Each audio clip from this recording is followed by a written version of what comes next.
Your home for the Jayhawks, Lions, and Firebirds is FM 1017 and 1320 KLWN. Depend on it. Good evening, ladies and gentlemen, and welcome out to Free State High School. Joel Becker and Craig Hirschheiser as the Firebirds kicking off the 2025 Acacia Class 6A football season and a tough opening matchup against the Gardner-Edgerton Trailblazers. You know, the last time, Craig, that I was on the air here on KLWN doing a Free State game, Free State was winning the state championship in baseball. Well, was that last spring then? Yeah. Yeah, okay. And in fact, interestingly enough, Finn Moore was one of the keys to winning that state championship. And, of course, he'll be the quarterback tonight for the Firebirds. Well, certainly, there's some questions, relative to this team, but a couple things we do know for sure. Finn Moore is back, 5'10", 190. He's a junior and a returning start. He had some starts last year at quarterback as he had to fill in a little bit, but he's got a lot of game experience. Madden Brittingham, 6'1", 190. Some describe him as the best athlete on the team, an explosive playmaker. He's back. He's a junior, had a full season of starting behind him, and of course, the Firebirds have at left tackle number 77, Braden Wilmus, 6'7", 290, a 3-year starter, Clemson commit, and he is described to me as somebody with size, speed, athleticism, and just the right amount of nasty at that left tackle spot. Kind of a blend of a couple of former Free State Firebirds, Turner Corcoran and Scott Franz. Those names will be recognized by some folks out there. Both of those guys went on to play collegiately. And Wilmus will, too, at Clemson. So our starting lineup is brought to you by Rex's Stadium Barbershop. Rex's Stadium Barbershop, 1033 Massachusetts, a cut above the rest. High-quality, affordable haircuts, trims, outlines, kids, adults, military, to look and feel your best. Rex's Stadium Barbershop, 1033 Massachusetts, proud sponsors of high school sports lineups. And we do appreciate all the folks that are sponsoring our high school broadcasts this season, as we will have all these Firebird games for you, either here on KLWN or our sister station, the new 105.9 KISS. We thank you for listening in, either on the station or if you are tuning in. If you didn't know this, if you're just driving around in your car listening to us right now, when you get home, you can go to KLWN.com, click on high school sports, and watch the game in the comfort of your own home on the video web feed. So it's kind of cool. It gives you it's like you're here, because it's just a single camera little shot, and so you get to see what's going on as if you were just standing basically in the press box. And key phrase that you had there: comfort of your home. Yes, I like a little that. chilly tonight. How about that for I was thinking about this earlier on today. We've been doing high school games for years and years, both of us, in various different capacities. And I remember, so many years of just sweltering heat for the first game of the year, being up in press boxes, whether it was the home one or on the road somewhere. Back when I was doing Lee Summit West stuff, it was for whatever reason, a lot of football stadiums don't bother to put in like air conditioning or anything like that, because they know it's a winter sport. Yeah. But in high school, it really isn't. You actually start sometime either late August or early September, and you're done by Thanksgiving. So, yep. Funny you mentioned that. About 3 weeks ago, when I was kind of thinking ahead to the high school schedule, I did have a very distinct thought. I really hope they've tested that air conditioner in the press box, but no need tonight. This is like football weather. Oh, it's a lovely night. This is my kind of weather.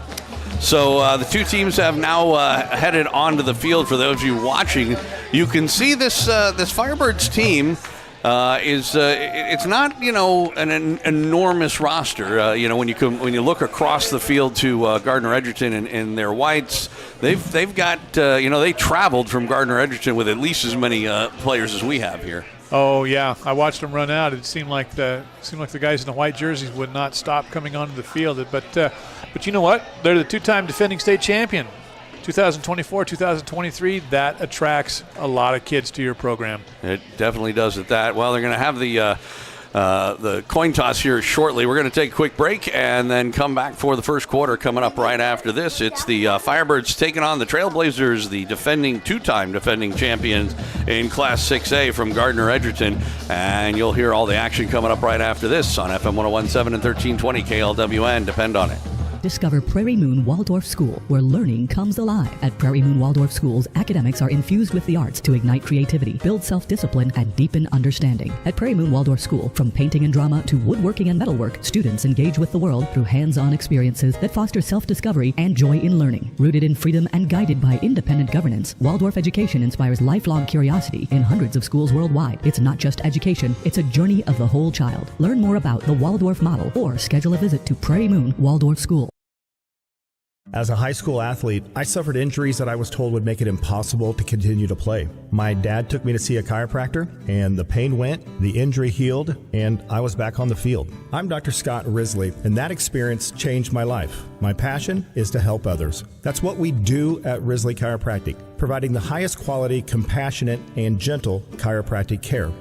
Feel better, play better, live better. Risley Chiropractic, 785-856-6030. Your home for the Jayhawks, Lions, and Firebirds is FM 101.7 and 1320 KLWN. Depend on it. Welcome back out to Free State High School. Joel Becker, Craig Hirschheiser. It's Gardner-Edgerton taking on the Free State Firebirds today. The team's out at the middle of the field for the coin toss. I noticed, Craig, that they put an awful lot of beef out there on the captains. You mentioned Wilmus a little bit before, but also Sammy Sagchan was out there with them, and I believe Keaton Parrish to go along with it. Edgerton obviously is known for their size just in general. Right. And they have always been a very run-heavy team. They tend to go out of that wishbone or sometime the bull formation or whatever it is they do from year to year. We're about to see what they look like coming out here, but this year the Free State Firebirds are probably going to see an awful lot of run looks in their offense. Well, you mentioned it. They've got the size on the offensive line. I'm looking at Xander Swoyer, 6 foot 270. Jace Thomas, 6 foot 270. Reese Wilmus, younger brother, 6'5", 240. He's the lightweight of the line, I guess. Sammy Sengen, who you mentioned, 6'7", 300. Braden Wilmus at 290.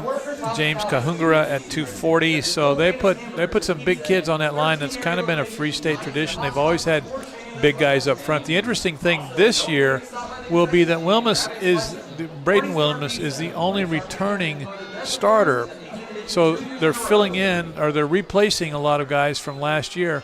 So I think this is one of the critical elements of the game. How well does that offensive line play tonight against Gardner-Edgerton? Well, we're about to find out. I believe it was the Trailblazers who won the toss, but they deferred, and so they're going to kick off and let this Firebird offense show what it can do to start things off. And if you're Free State in this game, I don't want to sound too much like, John Madden, Captain Obvious here, but getting out to a quick start and putting some points on the board, getting some pressure on the defending state champions, keeping your crowd in the game seems to be like it would be very crucial. I think that would have to be part of the game plan. Do that, get some points on the board, control the football, control the clock, keep Gardner-Edgerton's offense on the sideline as much as you can. Well, you mentioned Madden Brittingham. He, along with Elijah Beckham, are back deep for the Firebirds, standing at about their own 5-yard line. They're going to be moving from the left to the right here in this first quarter of play. In the home greens for the Firebirds, the road whites for the Trailblazers, and it looks like it's Jensen Honey with the ball teed up right in the middle of the field to the 40-yard line. And your 2025 season is underway. A short kick, a bit of a pooch, comes to an up man about the 25-yard line, makes a couple of men miss, gets across the 30, spins out of a tackle, coming up the near sideline, across the 50, makes a move inside, gets forced out of bounds about the 40-yard line. A terrific run back. As I mentioned, it was a bit of a pooch punt. I don't know if they were worried. I was about to say, I wonder if they aren't worried about Brittingham in terms of kicking to him, and instead they end up kicking it to, I believe that was Grayson Rawls, excuse me, who made that return. There is a flag down way back at the 38-yard line, and it's going to be an illegal block in the back. That hurts. So this comes way back. Now, they're still going to have decent field position. It should take them back to about their own 29. So it took what was a 30 or 35-yard return and made it about a 5-yard return, but still not bad field position to start things off. Well, not the way you want the season to start, though, with the red flag on, or excuse me, with the laundry on the field. They still haven't spotted the football. Yeah, it's going to be the 29. Yeah, looks like it. There it is. Now the ball's getting returned to the field. Yeah, but I would agree with you. I think maybe that could well have been trying to avoid Brittingham, who has great speed. And then so he's back there returning the kick. Elijah Beecham was the other returner. He's new to the program. I understand, kind of a hard-nosed, tough kid, football player. Man in motion, Finn Moore from the shotgun. It's the option, tosses it to Brittingham, and he's hitting the backfield and taken down for a loss of about 4-yard line. Couldn't quite. It was too good penetration on that play by the Trailblazers, and the first play from scrimmage for the Firebirds ends up as a 4-yard loss. Now, I think we look at Finn Moore as kind of your classic dual threat quarterback. Maybe he leans a little more towards the run. I think we saw that with the option look, and I think we'll see also some design quarterback runs for him. So 2nd down and 14, ball on the left hash mark. They come out of the shotgun again with Brittingham to the right of Moore, and again a man in motion to the right side. It's going to be a counter play and a nice hole for Finn Moore, who breaks the tackle, gets across the 40 and all the way up to about the 44-yard line. It's good enough for a first down on 2nd and 14. He gets about 21 yards. Really good-looking play, and there's one of those design quarterback runs. Takes a snap, a step to his right, then comes back, and that counter move that you called. Nice job up front by that offensive line. So 1st and 10 from their own 44. First down of the season for the Firebirds. Opening drive just underway, first quarter. Again from the shotgun look, man in motion, and this time it is a give up the middle, Brittingham, and he is hit just across the line, gets about 3 up to the 47. It'll be 2nd and 7 from there. Didn't give him quite to the 47. We'll call it 46 and a half. So 2nd and a long 7. Brittingham this year lining up as a running back. Last year he was more of a receiver set.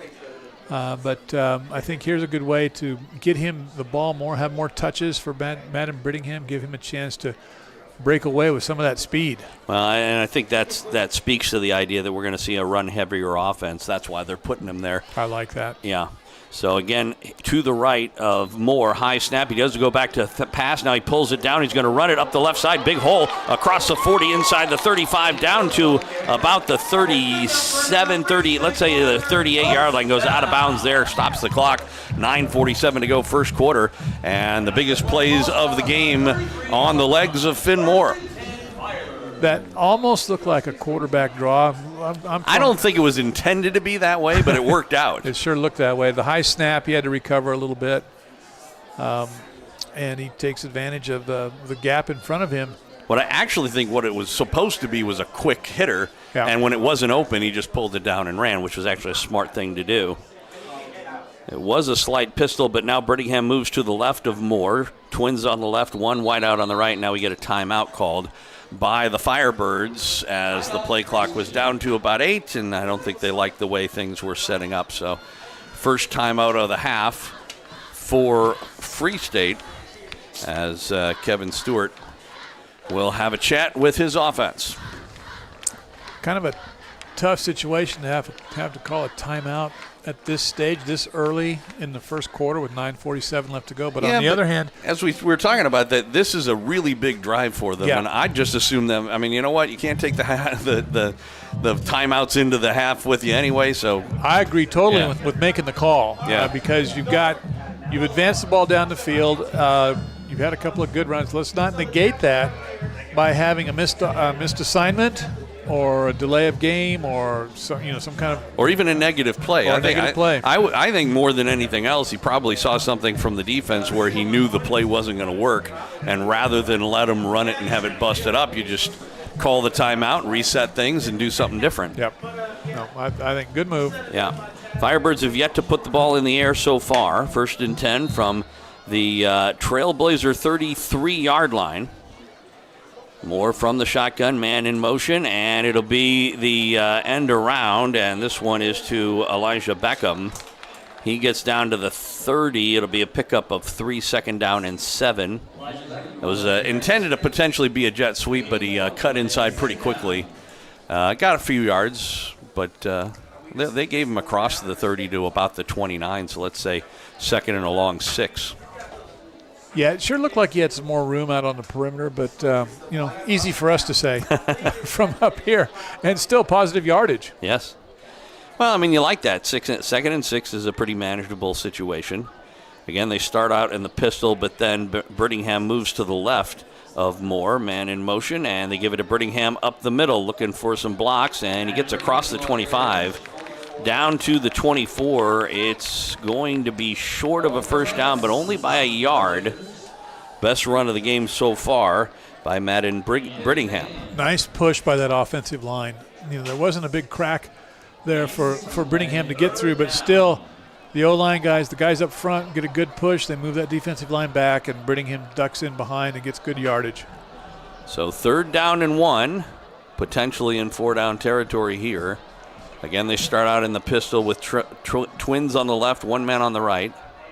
Brittingham steps to the left of Finn Moore. Takes the snap. He'll give it to Brittingham. Cuts and gets the 1st down and more inside the 20 down to about the 16. It'll be a 1st down inside the red zone for the Firebirds as they continue to move down the field here in this opening drive against the defending state champs. Nice cut back there by Brittingham. Just when I was sitting here thinking, here's a good passing down. Maybe take them by surprise. You still got 4th and 1. You can go for it, but that would be counterintuitive to the game plan, I think. I agree. Like I said, they haven't actually put the ball in the air yet this game. The closest was a option play. Yeah. So it'll be 1st and 10 inside the red zone at the 16-yard line. The Twins are on the right this time. Man in motion. And it is a fake toss, and keeping it is Moore. He gets hit pretty hard as he got inside the 15 down to about the 14. Forced back, and we get a little bit of a scuffle at the end as looked like I'm not sure how this guy wants his name pronounced on the Trailblazers. Briones Hardgraves. Zekla.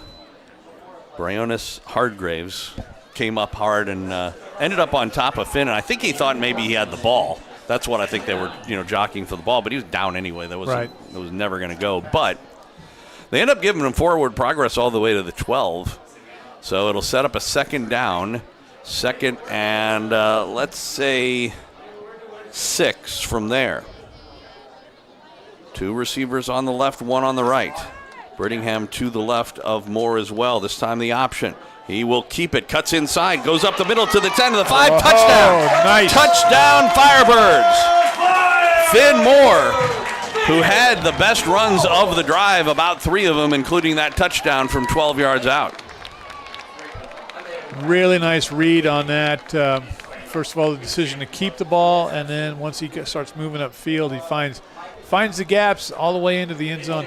Joel, the only negative plays on this drive was the very first one. Yeah, and that was a very good little sidestep move to spring himself open, finding that, like you said, that open hole. Kicking team out there for the extra point. Trying to set things up here.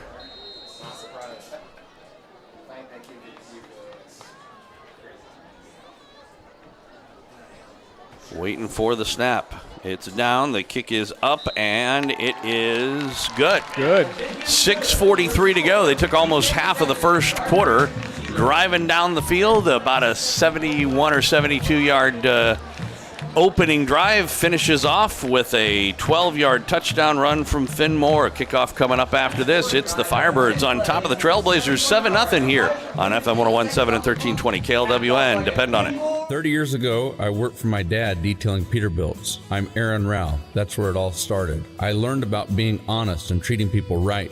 These are the values we continue at Bobside Auto. After 25 years of matching people their next car or truck, I know the best business is built on trust.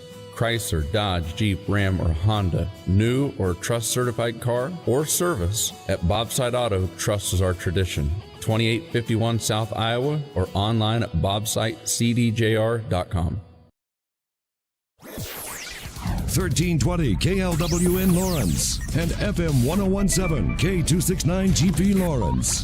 Depend on it. Your home for the Jayhawks, Lions, and Firebirds is FM 1017 and 1320 KLWN. Depend on it. A terrific opening drive for the Firebirds to start off the season, starting on about their own 29 after a penalty situation. Put them back further than they wanted to be, went right down the field. All runs, not one pass. Micah Jones with the ball teed up at the 40-yard line for the ensuing kickoff. And we get whistles. Not sure what that was all about. But they'll reset and kick again. But you know what? You couldn't have asked for anything better from the Firebirds to get this game started against the defending champs from Gardner-Edgerton.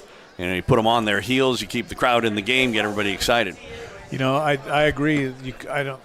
If you'd written a script, I don't think it could have gone much better than the way it did. You've established the line of scrimmage. You know, with your offensive line, took a lot of time off the clock. You end up with a touchdown, and on their heels, I guess, is what you said, and good way to put it. Again, Jones with the ball teed up at the right hash mark on the 40-yard line. Looks like it's Penn McCall back deep. And they kick it his direction. He'll take it at about the 5-yard line, coming up the near side of the field across the 20-25. Tripped up as he got to the 25, fell forward to about the 30. And so good field position for the Trailblazers as they get the ball for the first time.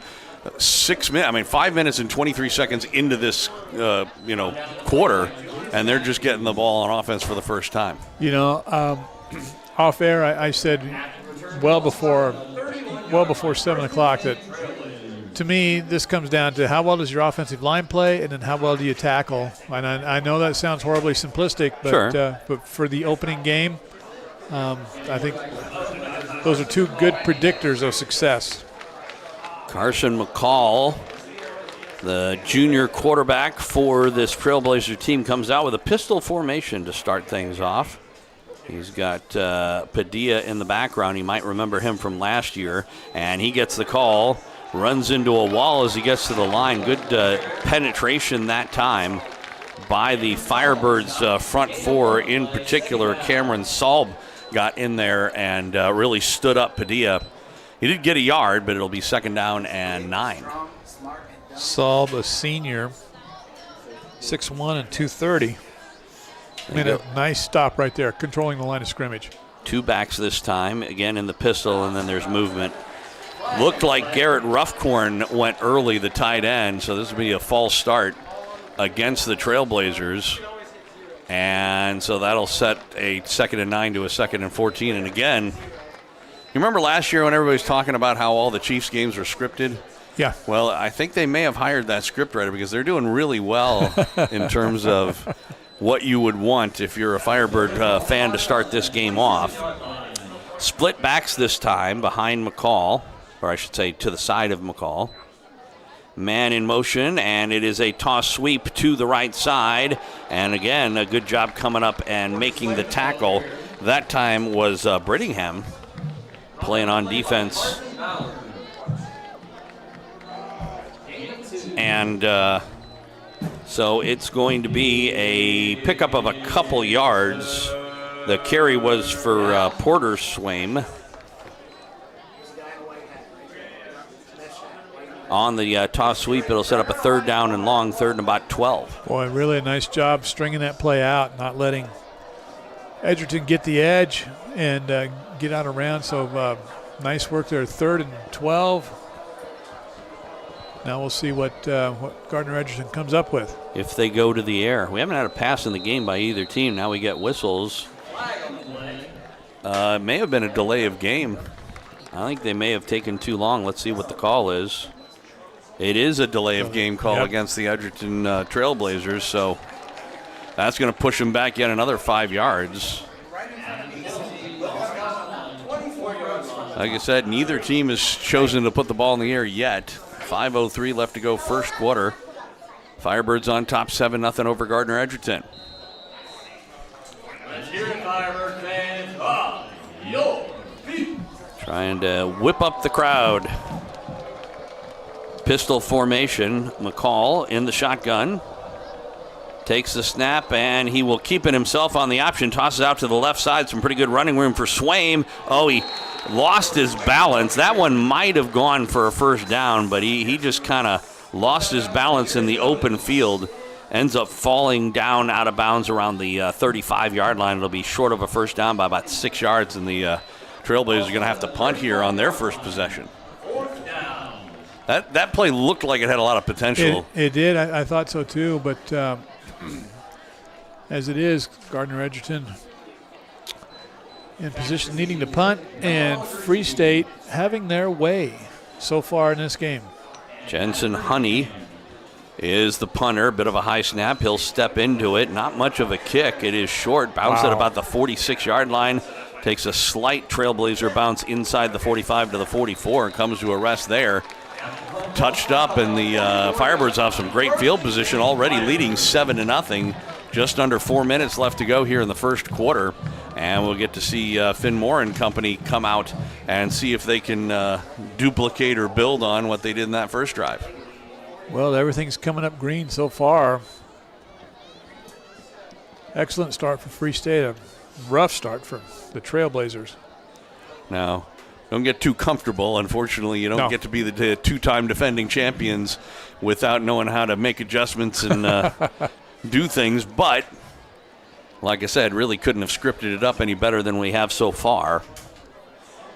We'll see if they put it to the air at some point in this game. Neither team has tried a pass yet.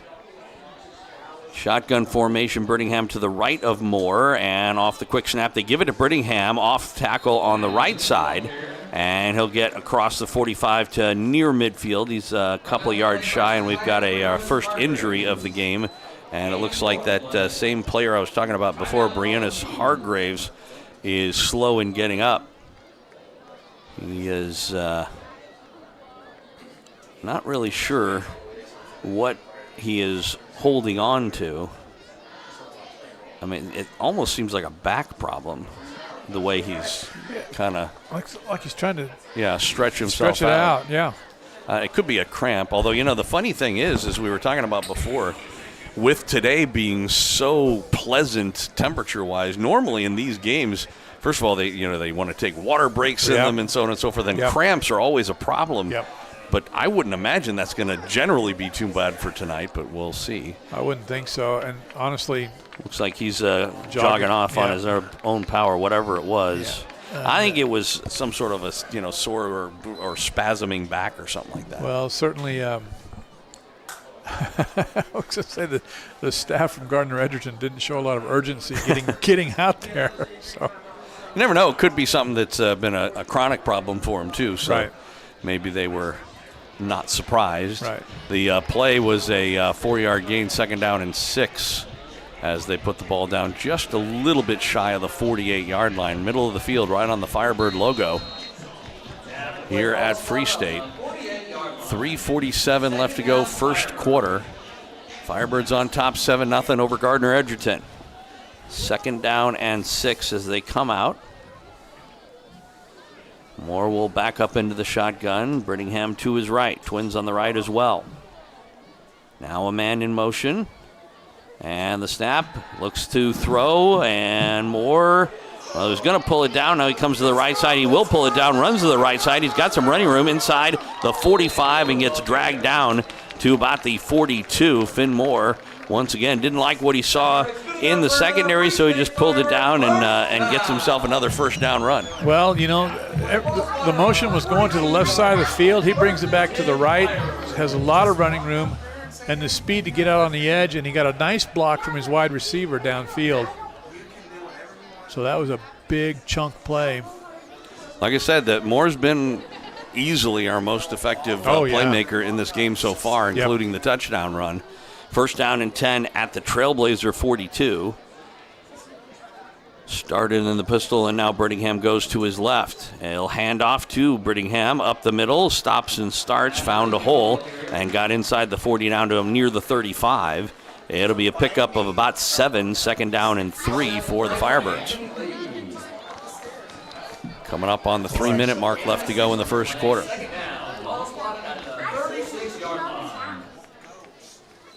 Boy, every play for Free State except for the very first play of the first drive, they've all been positive yards. Yes.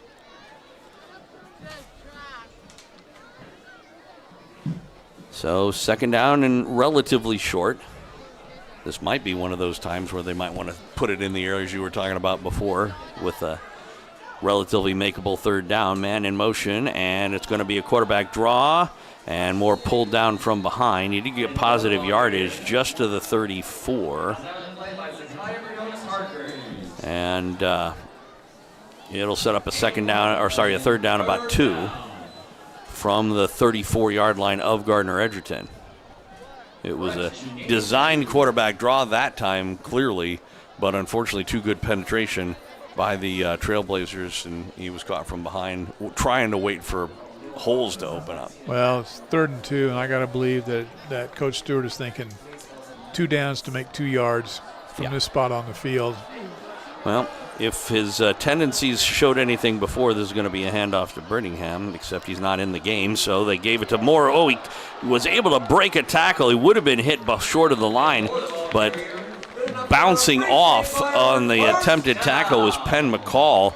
And Moore did another good job. That's got to be his 5th run for a first down if you count the touchdown as well. I was looking at tackle for loss right there on that play, but Moore, nice little sidestep there. Takes, absorbs a little bit of contact, I think, but then breaks a tackle, gets up to linebacker level. We're looking at 1st and 10 again. From inside the 30 at the 29-yard line of Gardner-Edgerton. Twins on the right. One man on the left. So Brittingham back in the game to the right of Moore. Takes the snap, and he does give it to Brittingham, trying to go off left tackle. He was able to get forward progress on the play down to near the 25. It's probably a yard shy, half a yard shy. It'll be second down, and let's call it about 6 from there.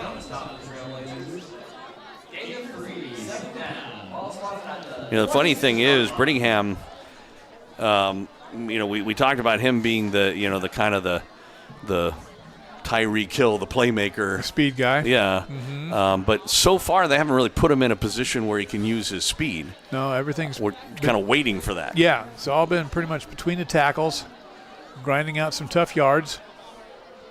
But they may be setting it up for some situation where maybe he can get out in open field.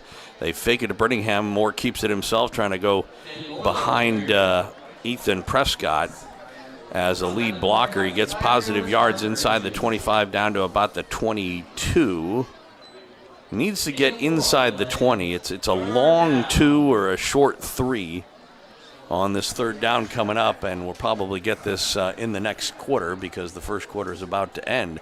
12 minutes of football in the books. The Firebirds get the only score, a 12-yard touchdown run by Finn Moore, and Free State leads it 7-0 over the 2-time defending Acacia 6A state champion Gardner-Edgerton Trailblazers. Second quarter coming up right after this on FM 101.7 and 1320 KLWN. Depend on it. Friday nights in Lawrence mean one thing: game time. And when it comes to keeping your ride game day ready, there's only one name you trust: Westridge Auto Wash and Lube, right off of 6th and Castle. Locally owned by Don Greenfield, a proud supporter of high school sports in Lawrence since 2005. Fast, reliable, trained technicians, and a heart that beats for this town. Don's wife teaches in the district. His kids graduated here. This isn't just a business, it's community. So before you hit the road to cheer on your home team, swing by Westridge Auto Wash and Lube, where Lawrence rolls clean and proud. Your home for the Jayhawks, Lions, and Firebirds is FM 1017 and 1320 KLWN. Depend on it. A fine first quarter of play in the 2025 6A football season for the Free State Firebirds. As I don't have stats or anything like that, but basically Gardner-Edgerton. What did they have? Maybe one first down and a punt, and the Firebirds march down the field on the opening drive, get a touchdown. They are pressuring here, third down and about 3. It's a short 3 or a long 2. There are the balls at just inside the 22, and they've got to get just outside the 19.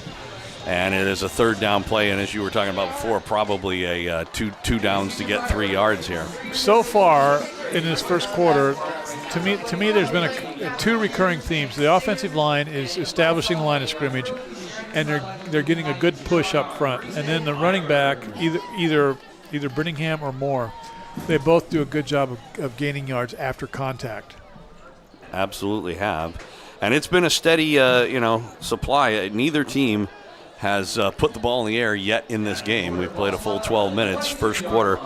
It is the first play of the second quarter coming up as they put the ball in play, and the Firebirds come to the line. They've got this jumbo formation with extra beef on the left side. The snap goes high to Moore. He was able to pull it down, but he's hit, and he will get pulled down. It made a great play to just keep that ball because that one popped high in the air. And Briones Hargraves, which we've mentioned his name a number of times in this game, was right there. And I was actually a little surprised he didn't go after the ball more than I'm talking about Briones Hargraves, because that was a free ball there. He could have just tried to knock into Moore and grab the ball away from him. Yeah, that was anybody's ball. Really, the way it popped up into the air. And I guess if we don't consider the penalty on the opening kickoff, that is the first major mistake by Free State. They put it back in 4th and 10. Yeah, 4th down, and it's a little less than that, about 9. 9. But still, they're kind of in no man's land here. I mean, I don't know. Last year, of course, the Firebirds had a terrific kicker. I don't know what the story is. This season with Micah Jones, Jr., but it would be about a 45-yarder from here, and I don't know if they want to chance it. It seems like they're kind of in no man's land where they just have to go for it here. Yeah, I think typically a high school football team will go for it in this case if they don't have they did take a timeout, by the way, if you're wondering why this is taking so long. If they don't have a dominant kicker like Free State had last year. So I guess the fact that the offense is coming back on the field tells us a little bit of something there. So the question here is, do they go to the air for the first time on a 4th down and 9? It's close to 4th and 10, but the ball's on the 28. They got to get to the 19, so it's 4th and 9. Pistol formation to start out with, although usually Brittingham comes to one side or the other. Usually it's the side with the twins, which is what he's done to the right. On 4th down, back to throw, and now it's a quarterback draw, trying to go on the left side. He's got a lot of running room. Moore's going to get a first down and more inside the 20, down to about the 16. Finn Moore needed 9 yards, got about 14. That has been a Kevin Stewart play for the last 5 or 6 years. We really saw that a lot several years ago when Jet Deneen was the quarterback. They'd line up like that, and then they just run that quarterback draw. So that tells me there's a lot of faith in Finn Moore as a runner. And while he may not have great speed, he's got good enough speed, and it looks like he makes good decisions in the open field. We may have had some sort of a delay. I believe we did have a penalty at the end of the play. It's an unsportsmanlike conduct call against the Trailblazers. Something must have happened at the very end, some sort of a taunt or something like that. Some language? Yeah, that's what I mean. Yeah. And so it'll be half the distance of the goal, put the ball down at the 8-yard line, 1st and goal for the Firebirds. So an execution error by Free State with the high snap. With the high snap. And now a discipline error by Gardner-Edgerton drawing a penalty at the end of a big gainer. On 1st and goal, it's a give to Brittingham. Not much room to go. He'll get at least positive yards from the 8 down to maybe the 7.5, but not much. 2nd and goal on that play. That time a good job by the front 4 of the Trailblazers of not getting pushed around and just holding their ground. But I tell you what, the Firebirds, minute and a half into the 2nd quarter, 7-0 lead and on the doorstep here. If they could manage to get a 2-touchdown lead over the Trailblazers, that would be certainly sending a message no matter what happens the rest of this game. Boy, you're not kidding there, and they are knocking on the door. So 2nd down. Again, neither team has put the ball in the air, although it's been all pretty much Firebirds. And a man in motion, interestingly, and it is Finn Moore trying to force his way into the end zone, down to the 1. They push, and into the end zone, touchdown. Finn Moore with his 2nd rushing touchdown of the game from about 7 yards out. And with 9:56 left to go in the first half of play, the Firebirds are indeed up a pair of touchdowns. I'm going to look to our left from the Free State. Wilmus in motion. Yes, Braden Wilmus in motion. He gets the lead block, and that's kind of a Kevin Stewart thing too. He pulls something out every once in a while you just do not expect. You mean moving your left tackle in motion? Yes, that is an unusual play. That would be something you don't expect. He wasn't playing left tackle in that particular case, or he couldn't have gone in motion, but still. Extra point, snap back, ball down, kick up, high, long, and it is good.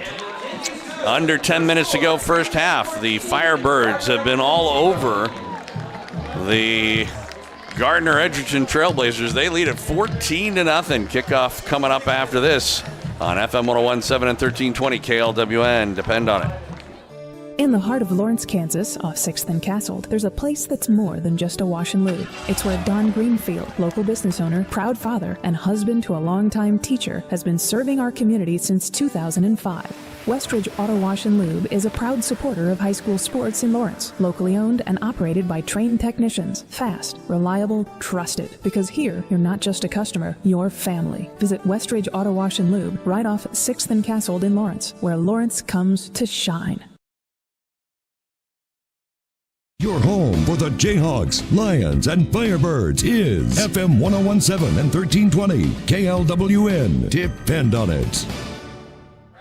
Back live here at Free State High School. Joel Becker and Craig Hershiser, the Firebirds from Lawrence Free State, on top of Gardner-Edgerton 14-0. And it's been the Finn Moore show pretty much for this Firebird offense. He's got a pair of touchdowns, both of them on the ground. In fact, they haven't thrown a pass, neither team, here in the 2nd quarter. Well, if Clemson coach Dabo Sweeney sees any film from this game, he'll see something to smile about as his left tackle commit goes into motion and gets a nice lead block to set up that touchdown. Jones's kickoff goes down to about the 2-yard line, running up the left hash mark and getting across the 25 to about the 28. On the return was Caden Brown, sophomore.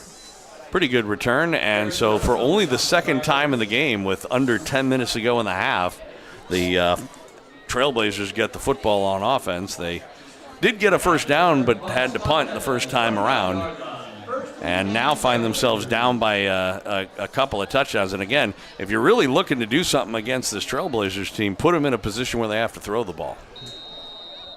And that's what I don't know that they will.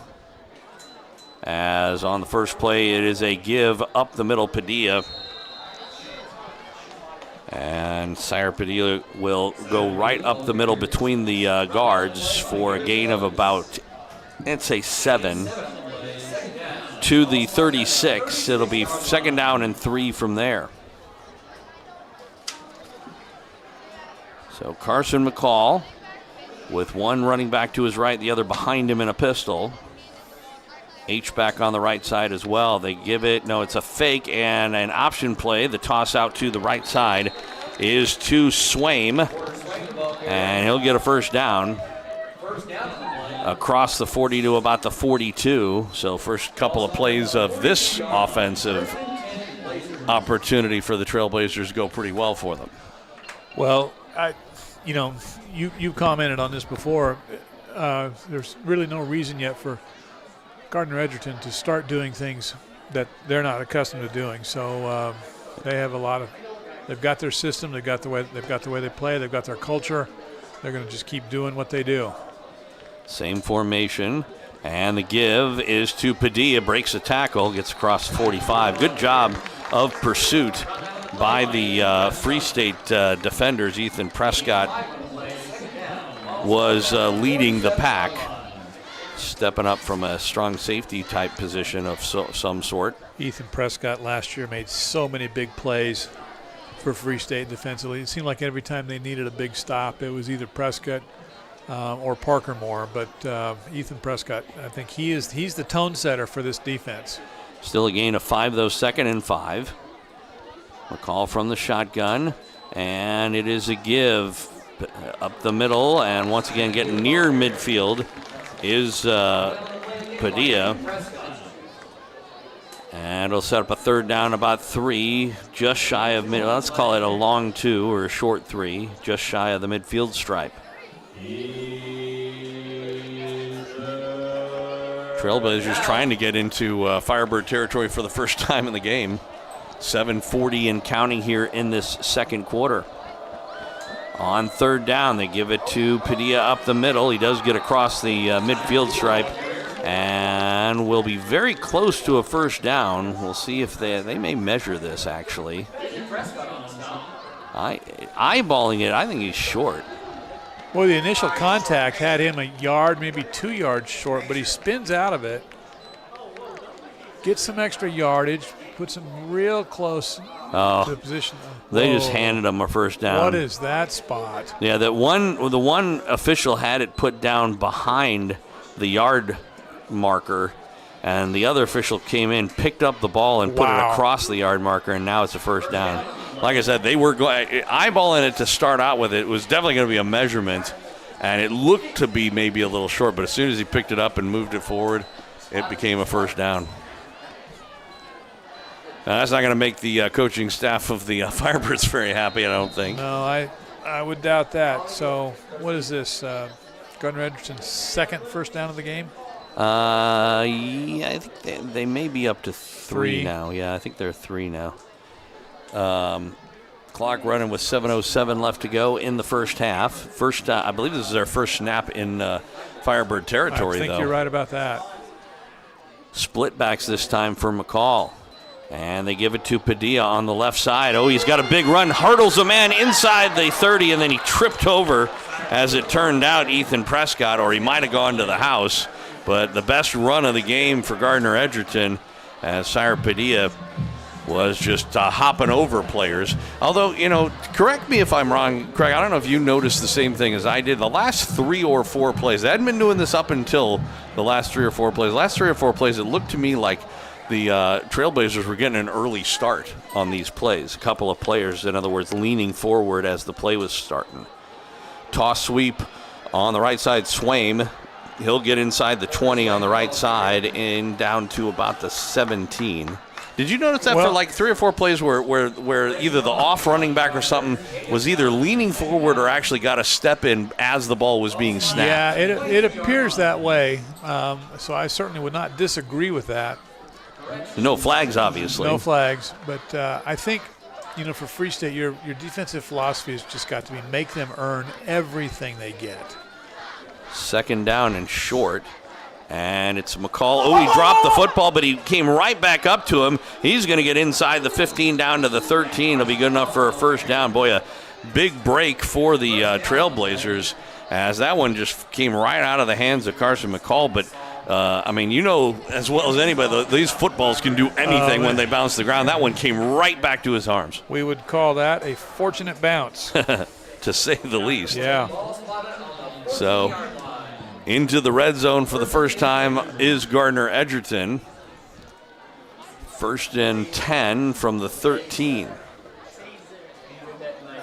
So after getting stalled out the first drive, this time they've been able to force their way down the field. The give is to Padilla, and he stops and starts. A good tackle in the open field by Brittingham there on Padilla. Very good tackle. Padilla's a big body, I should mention, if you're not watching this. And he's listed as, let's see, 6'2", 200 pounds, which for a high schooler is a big body. That's a big running back, and he is no nonsense out there. He's just pounding away. I'm impressed. Yeah, I am, but I was also impressed with that open field tackle by Brittingham. Indeed. On second down, they'll give it to Padilla again, off left tackle. He gets tripped up as he got across the 5, but it looked to me like he fell down around the 2. And that's going to give him a 1st and goal from the 2-yard line. Under 5 minutes to go in the first half. Trailblazers trying to get on the scoreboard. They bring in a different quarterback for this jumbo package. Under center, and it is a give Padilla, and he gets into the end zone. Oh, did the ball go loose? Ball came out. They're looking for it. They say touchdown. Touchdown for, apparently went back to Padilla. I mentioned they bring in a different quarterback for that play. It's a Sean McConnell, the senior, big kid, and brought him in to go under center and just hand the ball off. And must have come loose right as he broke the plane, but it again bounced to him. So a couple of breaks for Gardner-Edgerton, but they get in the end zone, get on the scoreboard, and with an extra point, they could have this a 1-touchdown game. Well, it's a 1-touchdown game either way, but it could be a 7-point game. Out for the extra point. Michael Harrison. Snap back, ball down, kick up, high, long, and it is good. 4:29 left to go in this first half. The Gardner-Edgerton Trailblazers get themselves on the board, but the Firebirds still have the lead. 14-7 our score. Kickoff coming up after this on FM 101.7 and 1320 KLWN. Depend on it. 30 years ago, I worked for my dad detailing Peterbilts. I'm Aaron Rao. That's where it all started. I learned about being honest and treating people right. These are the values we continue at Bobside Auto. After 25 years of matching people to their next car or truck, I know the best business is built on trust. Chrysler, Dodge, Jeep, Ram, or Honda, new or trust-certified car or service, at Bobside Auto, trust is our tradition. 2851 South Iowa or online at bobsitecdjr.com. Your home for the Jayhawks, Lions, and Firebirds is FM 101.7 and 1320 KLWN. Depend on it.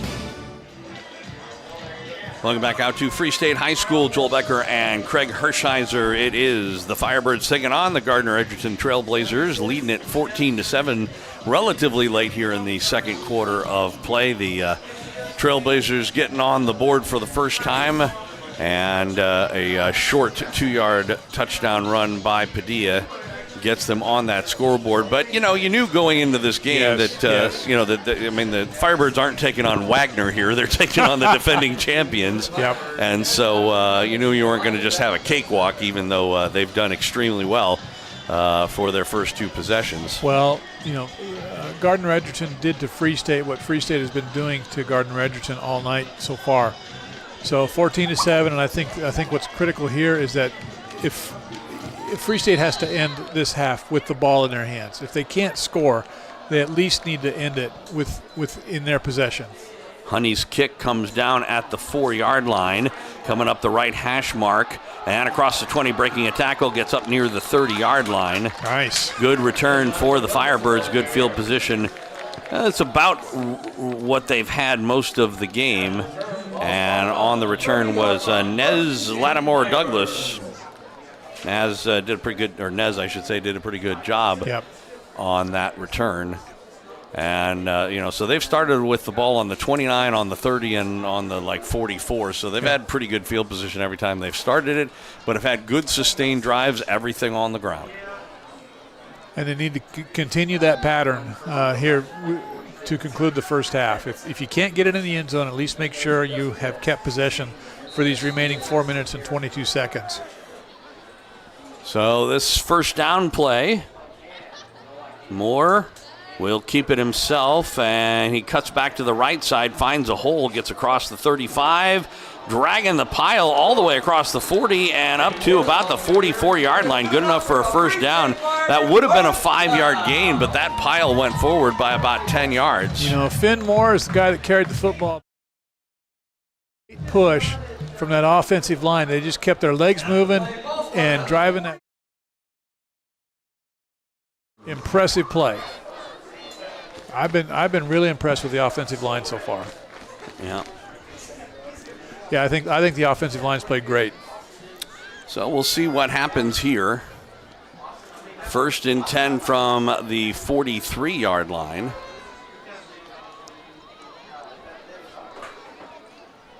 Again, Moore from the shotgun will give it to Brittingham. He uses his speed this time, getting around the edge on the left side. Inside the 45 down near the 40, gets knocked out of bounds there. Nice. That was the first time we really saw a good burst of speed by Brittingham.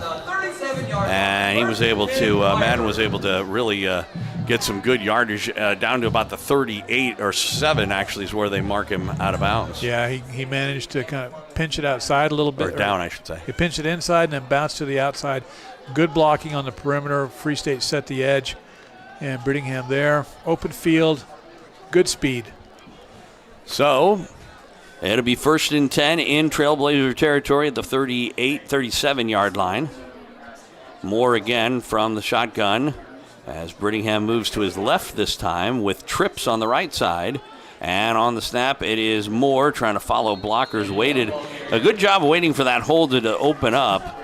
And gets inside the 35 down to about the 31-yard line. It'll be 2nd down and let's call it 5 from there. Yeah, I agree with you. Nice patience on that run. He just kind of waited for a little seam to open up, and he hits it. And then nice job protecting the football and all that traffic as well. So positive yards once again, 5-yard gain. So on 2nd down, again, they'll send trips out to the right side. Brittingham is out. It looks like, is that Jonas Leonard? No, but it's Moore on the carry. Goes off right tackle, gets around the edge, and near a first down. Inside the 30, about the 28. Let's see how far they give him forward progress. It is apparently going to be about a half a yard short, 3rd down and very short. As that was actually Lattimore Douglas in the backfield, I should say, with him. You know, Joel, what do they do during NFL games? Live betting? You can make bets during the game? Okay, so the bet now would be, are we going to see a pass this half? That's a good question. There's only 1 minute and 45 left to go. We haven't seen one yet. This half, this season, I don't know. Brittingham to the right of Finn Moore, and he will give it to Brittingham. Big hole on the left side. He cuts inside. 15, 10, 5. Touchdown. Touchdown, Firebirds, Madden Brittingham. And that's a little look at the speed of Brittingham. Two big plays. Yeah, he turned that one from what looked like a simple off-tackle run to the left side to a, 20-yard touchdown run. 2 big plays by Brittingham there with good speed. Nice acceleration, gets through the line, leaves tacklers behind him. So Jones out for the extra point. So now if you were a pessimist, you would say, well, they scored too early. Well, I don't know. With the way that, nobody's throwing balls in this game, 88 seconds is a long way to go. Extra point, snap back, ball down, kick up, high, long, and it is good. So Micah Jones puts it through for the 3rd straight time. Every offensive possession in the 2025 season has ended in a touchdown for the Firebirds. They lead at 21-7 with 1:28 left to go in the first half. Kickoff coming up after this on FM 101.7 and 1320 KLWN. Depend on it. It's sweltering in here. I wish I could fix the AC without dealing with those big companies. I hear you, but what about Cloud Heating and Air Conditioning? They're local and trusted. That's right. They handle everything from AC tune-ups to furnace repairs. Plus, they have trusted brands like Mitsubishi and Trane. Keep your cool with Cloud Heating and Air Conditioning. Locally owned and trusted, they're your go-to for all HVAC needs. Visit cloudhvac.com today. Cloud Heating and Air Conditioning. When you need us, we're there. Your home for the Jayhawks, Lions, and Firebirds is FM 1017 and 1320 KLWN. Depend on it. Back live here at Free State High School, Joel Becker and Craig Hershiser. It's Lawrence Free State and Gardner-Edgerton. The Firebirds on top 21-7 over the two-time defending Acacia 6A state champions. Minute 28 left to go here in this first half of play. Mike Jones teeing the ball up on the right hash mark on the 40-yard line after the first non-Finn Moore touchdown of the season as Madden Brittingham runs it in. It was actually the longest touchdown run of the season, I believe, as well. As this is a squib kick on a hop, goes to about the 8-yard line, and it is Padilla. There's a flag that goes down. That's not Padilla, actually. That was couple flags now. Yeah, that was Tony.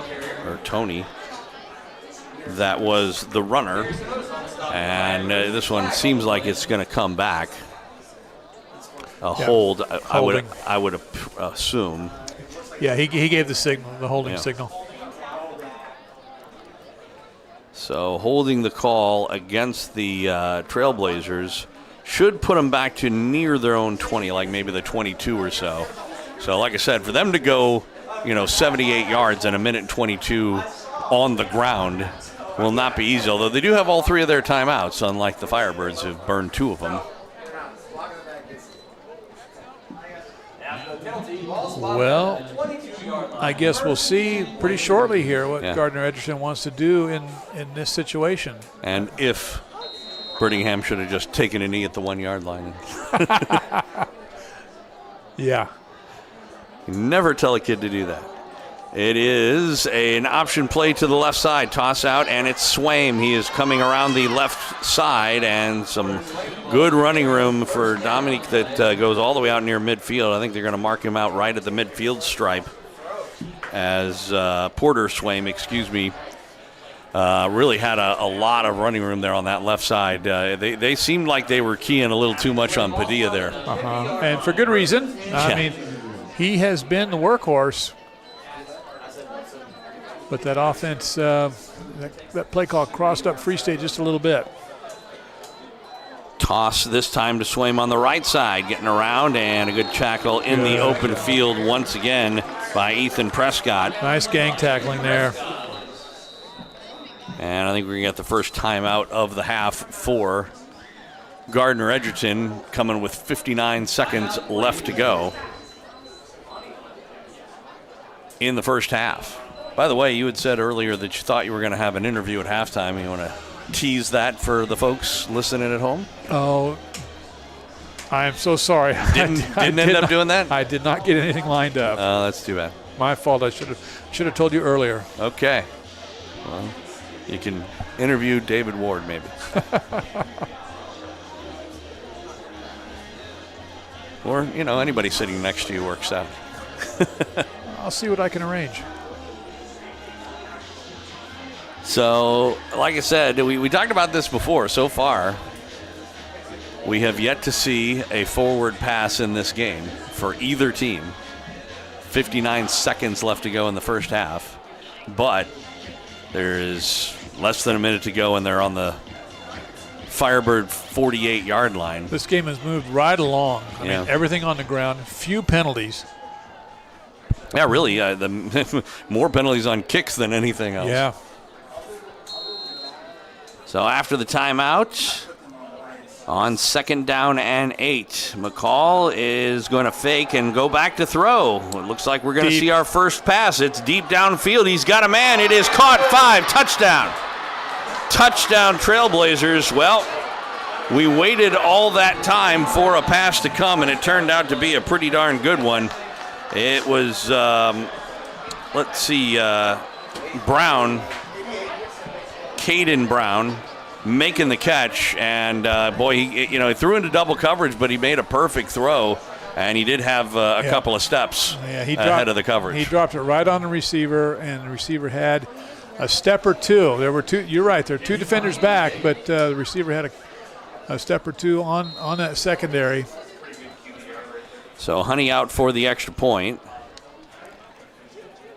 Snap back, ball down. We got whistles. There is a false start going to call. Kick would have been good, but false start coming up against Gardner-Edgerton. So a little bit of a deeper extra point.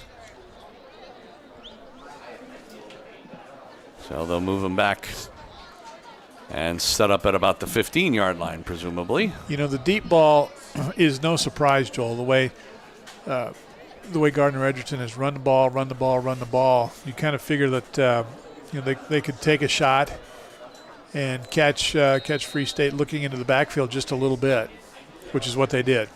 So a 25-yard extra point out of the hold of Tyson Adrian. Snap back, ball down. The kick from Honey is up, and plenty of leg is good. So 51 seconds left to go in the half. Maybe they scored too early. The Firebirds are going to get a chance to see what they can do. Still leading in this game, 21-14 our score. Back with the kickoff after this on FM 101.7 and 1320 KLWN. Depend on it. You know, nowadays it seems like nothing is built to last. Like phones, appliances, cars, computers. But the new Michelin Defender 2-tire is designed to outlast. With a quiet and comfortable ride, you'll have the confidence you need on the roads, whether they're wet or dry. So goodbye to short-lived, and hello to something that lasts. D&D Tire, 10th in Vermont in downtown Lawrence. dndtires.net. Your home for the Jayhawks, Lions, and Firebirds is FM 101.7 and 1320 KLWN. Depend on it. Question is, yes, we were going to see a pass. Yep. At some point in this first half. Came with less than a minute to go, but we're still waiting for the Firebirds' first pass, and that could come on this possession. You never know. You know, and that long touchdown pass obviously was a big play, but when you think about it, it was really set up by that long running play they had that got the ball all the way to the 50. Yeah. Because now they're in position to take a shot to the end zone, which is what they did, and then they did so successfully. So Honey will tee the ball up in the middle of the field at the 40-yard line. We'll see what kind of kick he does here. As we've talked about before, Brittingham is one of the returners generally, although he's not standing back deep now. Yeah, I don't think – yep. He was earlier. But I think they may not be expecting him to kick it deep, but yet that is what they do. All the way back into the end zone. Ended up going off the hands of Betcham, Aiden Betcham. That was a deep kick. Yeah. I mean, that's a lot of leg right there. Well, I was going to say, I actually noticed that when he was kicking his 25-yard extra point, that he had plenty of leg. Yep. So worst starting field position for the Firebirds this half on their own 20-yard line. It'd be interesting to see now they on the other hand, they don't get the ball coming out of the half. It's going to be at Gardner-Edgerton that will get it to start out. So they have an incentive to try and see if they can't get some more points before this half. But I don't think, especially with the ball on their own 20-yard line, that you tell Finn Moore to start gunslinging right now. No, not from this spot on the field. I think you run, and then if you get far enough down, you do what the Trailblazers did, perhaps. Yep. They come out with trips on the left side, though. New formation. Yeah. Man in motion from left to right. And back to throw is Moore, trying to set up a screen, and it's batted and caught, but behind the line. It was caught on the play by Sean Overstreet, but is going to go down as a loss of 2. He actually should have dropped it. Yeah. Because he was already on the field, so had he, catching it, there was you couldn't get up and keep running. Can if it's the NFL, but not here. Not here. So he would have been better off just letting it drop. And they may just let the clock run out. Interesting. It was an incomplete pass. Or no, it was a complete pass, so that's why the clock's running. They really do need to snap the ball technically right now. There's a second difference or a couple seconds difference between the play clock and the game clock. So they come up to the line in a hurry, and I think they're going to call timeout here. No, they let it go to the delay a game. There's nothing showing on the clock. I wonder if they're going to make them. They're going to make them snap it, and so they reset the clock to 2 seconds.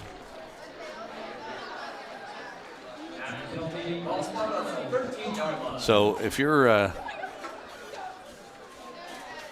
the Firebirds here, I mean, they could just kneel it, but would you just chuck it downfield and hope for the best? See what happens? I don't believe I would. I think Finmore takes the knee, and that's going to do it for the first half of play.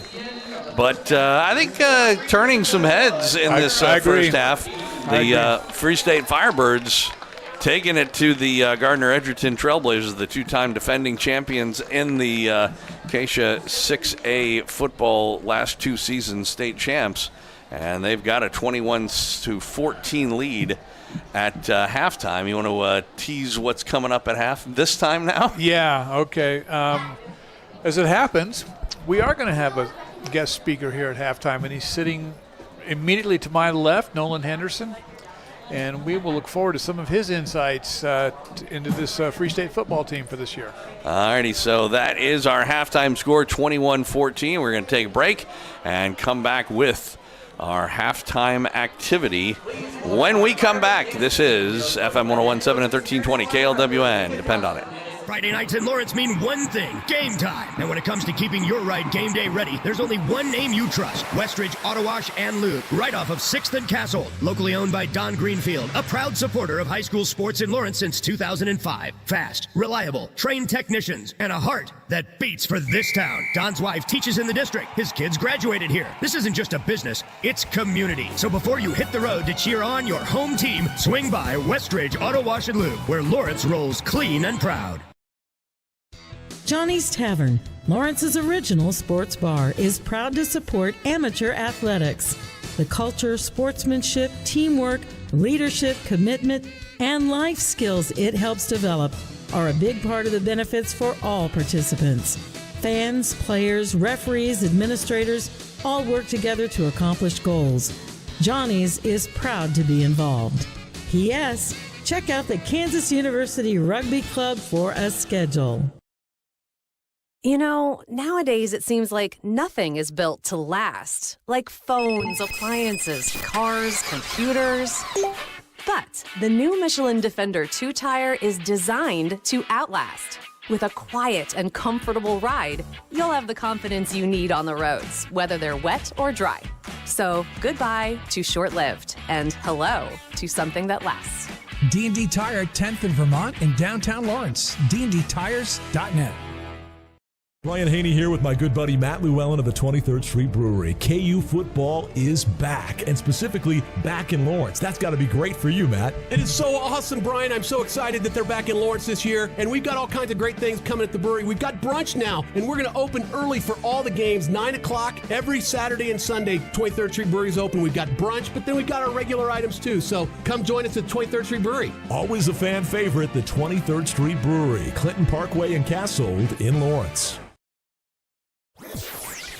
1320 KLWN Lawrence and FM 101.7 K269 GP Lawrence. Depend on it. Your home for the Jayhawks, Lions, and Firebirds is FM 101.7 and 1320 KLWN. Depend on it. Well, welcome back to Free State football here on a Friday night. Your Firebirds are up 21-14 at halftime over two-time defending state champion Gardner-Edgerton. And so far, Free State has moved the ball very effectively here in the first half, scoring 21 points and doing it with relative ease, I might add. Maybe a bit of a disappointment to give up that last touchdown to Gardner-Edgerton, as Gardner had a big running play and a long pass play, scoring pretty easily. But I think the message at halftime is stick to the positive. 21-14. Looking very good at playing basically error-free football. Mm-hmm. And I'm joined right now at halftime by former Free State football coach Nolan Henderson, and he's nodding his head. Yes, he agrees. I do. So welcome, bud. Good to see you. Good to see you. Thanks for having me. It's been a little while. Yeah, I think since the playoffs last year. I think you're right. Yeah. So everything good with you? Yeah, I mean, life's pretty good. You know, coaching second grade flag football. It's a little bit different than this level, but it's you're gonna hang out with Grit and all his friends, and hopefully they're future Firebirds and Lions here in town. Second grade flag football. And everybody's having fun, right? That's all it's about, having fun. If we're not having fun, I'm doing something wrong. Something wrong, absolutely. All right, you have so you've got that going, but you've maintained a connection with this high school football team. So tell me a little bit about that. Well, you know, Coach Stewart's my neighbor. Life threw me a strange curveball 8 years ago, and life moved on, and Grit is healthy now, and he had a big health scare for a long time. I had to step away, be a dad, take care of the family, and I've stayed close to the program with all the different events and stuff we do. They still have me host events. They still ask me to give a pregame speech, and I'm honored. I love it. I miss it, and someday I will be back. You'll be back. I have no doubt about that, because other than coaching second grade flag football, this is where you need to be. That's right. Right? This is where you need. This is your deal. It is. I miss it dearly. I watched Remember the Titans on an airplane flight home, and I will not lie, I teared up and was like, I gotta be coaching high school ball again. Oh man. Okay, so give us some insights here to this edition of Firebird football. I tell you what, it's super exciting. You know, I think the cool thing is the excellent offensive line play that's being led by former head football coach of the Firebirds, Bob Lisher. They look like a talented Bob Lisher coached offensive line. Now, it could be because they're super talented and gigantic. Yes. But that guy knows what he's doing. Yeah, I was really impressed with the offensive line here in the first half. They no procedure calls. None. No holding calls. None. And when Free State had the football, they owned the line of scrimmages. They were moving Gardner-Edgerton backwards, which is what your offensive line to do. Absolutely. And just watching Braden Wilmus and Sammy out there, they are physically dominating a team that's known for being physically dominant up front on their defensive line. Exactly. Okay, so O-line. We know that. Okay, for as long as I've been doing this, I have said almost every game, it's critical how the offensive line plays. So, that's my go-to. Mm-hmm. And I know that sounds incredibly basic, but some things are just always true, aren't they? It's the same at every level. Youth, middle school, high school, college, and pros. Yeah. Okay, so offensive line. Give us another key to this team. You know what? I think the thing that Coach Stewart said at the beginning of the season, before the preseason banquet, he just said that this team it's the best senior-led team he's had since he's been here at Free State, and that is incredible praise in my opinion, because we had some dudes for a long time. Yes. But I think what's been most impressive, they're very disciplined. We haven't seen a whole lot of fun. One mental mistake cost them, you can say that cost them a touchdown, but for the most part, they have played error-free.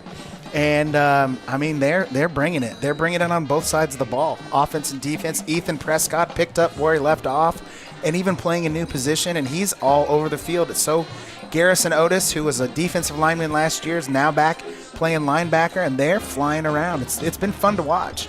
Prescott made so many big plays defensively last year. If it wasn't Parker Moore, it was Ethan Prescott coming up with the big tackle, the key stop on third down. Things like that. He's so impressive to me, just with his football intensity, and so he's got to be the tone setter, right? Yes. For this defense. Yes, and he's the senior leader. He's the 3-year starter. He's been all over that defense the last 3 seasons. He has to be the leader. He's got to be in every play he possibly can, and he has been for most of the night. Quarterback play. I'm very impressed with Finn Moore. I know he started a couple games last year when Boston was out hurt, but this is his team now, and he's leading with the moxie and, the high standards that he learned here at Free State football. But, let's give Mike Hill credit where credit is due. They have a standard they do things a certain way, and he's clearly brought that onto the football field as well. Last year, if I recall correctly, this was a pass-oriented team. Boston Baker threw the ball a lot. And so now, and I know it's only been 2 quarters, but boy, does this look different. Is this what we're going to see all year? Well, I hope so. As a defensive, I'd rather just try to stop the run all night. But I can tell you this, Finn can fling it, and there are some good receivers out there. Right. Now, they don't have a whole lot of experience at receiver, but Finn, he's just tough. He's running hard. He's playing tough. He throws a pretty ball. We just haven't seen it yet. Yeah. I think with the running game, I think when you establish the run game and you run it and people know you're going to run it, but you run it successfully, you kind of take the heart out of them. And that's difficult to deal with late in a game. Yes, and that's the thing that I noticed. They keep rotating. Gardner-Edgerton keeps rotating their defensive line out. I just think that 625 pounds of high school football player pushing a defensive lineman around, and they're doing their best. But Free State has physically dominated this game on both sides of the ball. And I'm mildly surprised that for most of the first half, we saw Gardner's linebackers at normal depth. They were not coming up to help stuff that run. And I think that's one thing that Coach Stewart and Coach Brown were relying on, to suck those linebackers in and throw over the top. But there's no answer for this Free State offensive line on that Gardner-Edgerton defense. We said in the locker room, Coach Stewart said in the locker room, we're going to take the ball, we're going to shove it down their throats, and that's exactly what's happening. Boy, he called it, didn't he? So if we see the linebackers moving up, we may see the ball in the air a little bit more. I do think so. I'd look for some quick pop passes, some alley screens, something to the wide receiver, something that's quick that hits to get us out in the open. Yeah. But I don't know. If I'm Coach Stewart's defensive coordinator, I'm just telling him to run the ball. Yep. I'll tell you what, it's good to see Bob back on the sideline, isn't it? It is. I saw him before the game, and he was the most relaxed I've ever seen him look before a Free State football game. And I've coached a lot of football games at this school with Bob Lisher, and we've been in some big ones. And what a fairy tale for his retirement. This could be the last year he does it, and he gets to start the year off with the defending state champ, the state runner-up. It's a tough schedule, and they have a true leader and somebody who knows what Firebird football is all about. Yeah. So I think it's great. So I'm just gonna say, okay, that O-line is playing great so far. It's the Lisher factor. Let's do it. He deserves all the credit in the world. He helped build the stadium. He created a foundation that Kevin Stewart has embraced. Yes. And what does that say about, let's not lie, football coaches have big egos. Yep. And to invite the legendary first and only coach before you that won 150-plus games here, and he's invited him on staff with open arms. And I know Coach Lisher, he came last year and he gave a pregame speech before the Lawrence High game. Okay. And, I've rarely seen the man choked up, but you could tell he was very emotional. He was very excited. And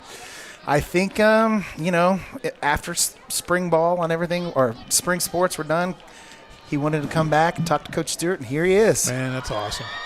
That is awesome. And a tip of the hat to Coach Stewart for fostering that idea and bringing it to fruition. I think that's just wonderful. And I hope the school has plans to honor what Coach Lisher did in his entire 25-year career here as the head football coach. It's long overdue, but he didn't quit coaching after he left here. No. I don't think he will ever quit coaching personally. Only when deer season opens up. That's true, right? That's right. And, sometimes we're playing football when deer season opens up. I know. Yeah. All right. Hey, man, thanks for being on with us. It's my pleasure. I appreciate it. I love you guys. Thank you so much. Okay, absolutely. All right, that was Nolan Henderson bringing us his insights into this Firebird football program. And as it stands right now, we got 2:20 left in halftime. Free State ahead, 21-14.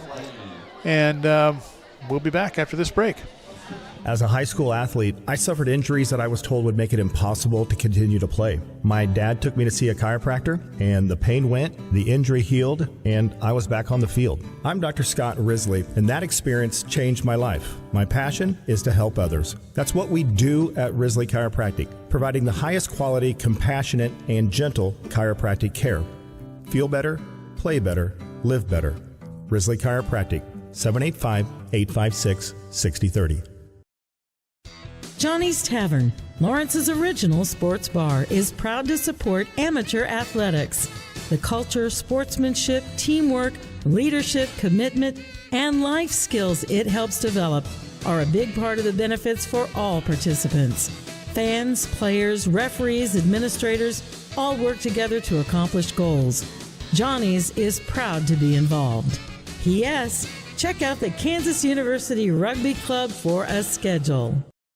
Discover Prairie Moon Waldorf School, where learning comes alive. At Prairie Moon Waldorf Schools, academics are infused with the arts to ignite creativity, build self-discipline, and deepen understanding. At Prairie Moon Waldorf School, from painting and drama to woodworking and metalwork, students engage with the world through hands-on experiences that foster self-discovery and joy in learning. Rooted in freedom and guided by independent governance, Waldorf education inspires lifelong curiosity in hundreds of schools worldwide. It's not just education, it's a journey of the whole child. Learn more about the Waldorf model or schedule a visit to Prairie Moon Waldorf School.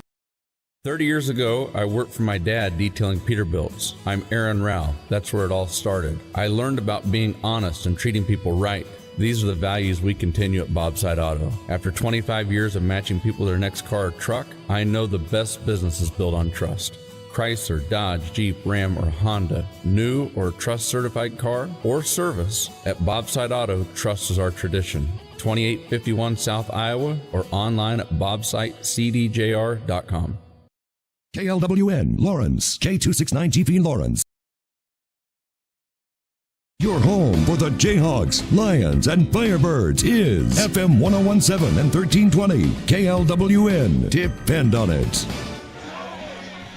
Looking back out to Free State High School, Joel Becker and Craig Hershiser. We are at halftime here in the opener of the 2025 Class 6A football campaign for the Kansas State High School Activities Association. The Firebirds leading the two-time defending champions from Gardner-Edgerton, 21-14. Interestingly enough, by the way, our score is almost identical to the other Lawrence score, as is the Lawrence High Chesty Lions taking on Olathe West, and they are also at halftime, and they are also winning 21-15 instead of 21-14. I'd say that is less of a surprise than this one is. Yeah, I would agree with that. But hey, for both the high schools, so far so good, right? Yeah. Both teams winning. Love it. Love it. Absolutely. Certainly can't complain about that. I was trying to look at some of the other scores that were going on. This is, of course, opening week in the state of Kansas. So Missouri got started the week before, but let's see, Basel Linwood, Leavenworth 14-6 in the second quarter there. These are just some of the Kansas scores anyway. Blue Valley Northwest, Blue Valley North. Boy, how about starting a season with a rivalry? Wow. And it's at the halftime there, Northwest on top of North 17-7. Blue Valley Southwest is trailing Blue Valley 13-7 at half. Barner Springs and Spring Hill are tied up at 7. That's still a first quarter score. Some of this stuff may be a little bit behind. But DeSoto on top of Topeka West 28-0. That's in the middle of the second quarter there. They're in the third quarter in Topeka. Topeka Hayden on top of Eudora 28-6. Paola over Fort Scott 7-0. They're in the just starting the third. Let's see. Baldwin and Iola, 20-0 Baldwin. That's in the first quarter. Let's see. Scrolling through the Missouri stuff to get here. Tonganoxie and Lewisburg at the half. It's Tongi 14-7 over Lewisburg in that game. Mill Valley Olathe East. That, I believe they played that yesterday. It was 28-0 Mill Valley. That was yesterday's game? It may have been today, but it's a final, so I have a hard time believing it was played today. So I'm guessing it was yesterday. Boy, Mill Valley's got it going on, don't they? Yeah, they really do. Wow. Are they still Class 5A, though? They are. Okay, I was going to say, when are they going to move them up? All right, so I'm not sure that I want them to, but good point. Good point. Anyway, Olathe North, Shawnee Mission South. That also a final, probably played yesterday. Olathe North defeating Shawnee Mission South 35-24, pretty close game, at least for an Olathe North Eagle game anyway. Right. And Shawnee Mission East on top of Olathe Northwest, 7-0. That's an early score there. That's a Missouri score. Topeka Seaman trailing Piper 16-7 at half. Shawnee Mission Northwest and Shawnee Mission North, another rivalry game, 28-14. Olathe South 21-7 over Shawnee Mission West. Here we're just about set to go for the second half of play. As we talked about before, Gardner-Edgerton had won the toss to start off the game and deferred, so it is the Firebirds kicking off. And Micah Jones from the right hash mark, and this kick is high, a little short at about the 7-yard line, fumbled, picked up at the 6 and breaks the tackle at the 15, but then a nice open field tackle. Just as he gets around the 21-yard line, Brown on the return again. He had a really good return earlier, but that one kind of blown up when he dropped it in the first place. Well, it kind of looked like starting to run before he secured the football. One of those kind of deals, right? So this is a huge possession here because obviously the Trailblazers have an opportunity to tie this game up, trailing by 7 starting in the half. But if the Firebirds, there's only been one stop in this game, and it was the first drive by the Trailblazers. If they can come up with a stop here, then they can continue to have the edge in this one. We have a quarterback change, and up the middle, that is Padilla. He'll get across the 25 to about the 28. It'll be good for 7 yards, second down and 3. I mentioned this before. With that same quarterback, who is their senior quarterback, Sean McConnell, came in for one snap early on the game, but he's starting off in the second half. I don't know if that was by design or what they're doing here, but he takes a snap, and on the option play, he's going to keep it, and coming up the right hash mark across the 40 all the way up to the 45-yard line. A good run by McConnell, and very quickly, a couple of plays, and the Trailblazers up to near midfield, 1st and 10 on the Gardner-Edgerton 46-yard line. Well, you wonder a little bit if Coach wasn't thrilled with the offense throughout most of the first half, and so he goes with a different quarterback here in the second half to kind of spark things up a little bit. Could be. On the other hand, McCall did have a pretty good throw on his last time out there. He did. Should give to Padilla. He'll get across midfield down to about the 48-yard line. Pickup of 6, second down and 4. Joel, if you're coming up to tackle Padilla, you better mean it. Because he runs hard.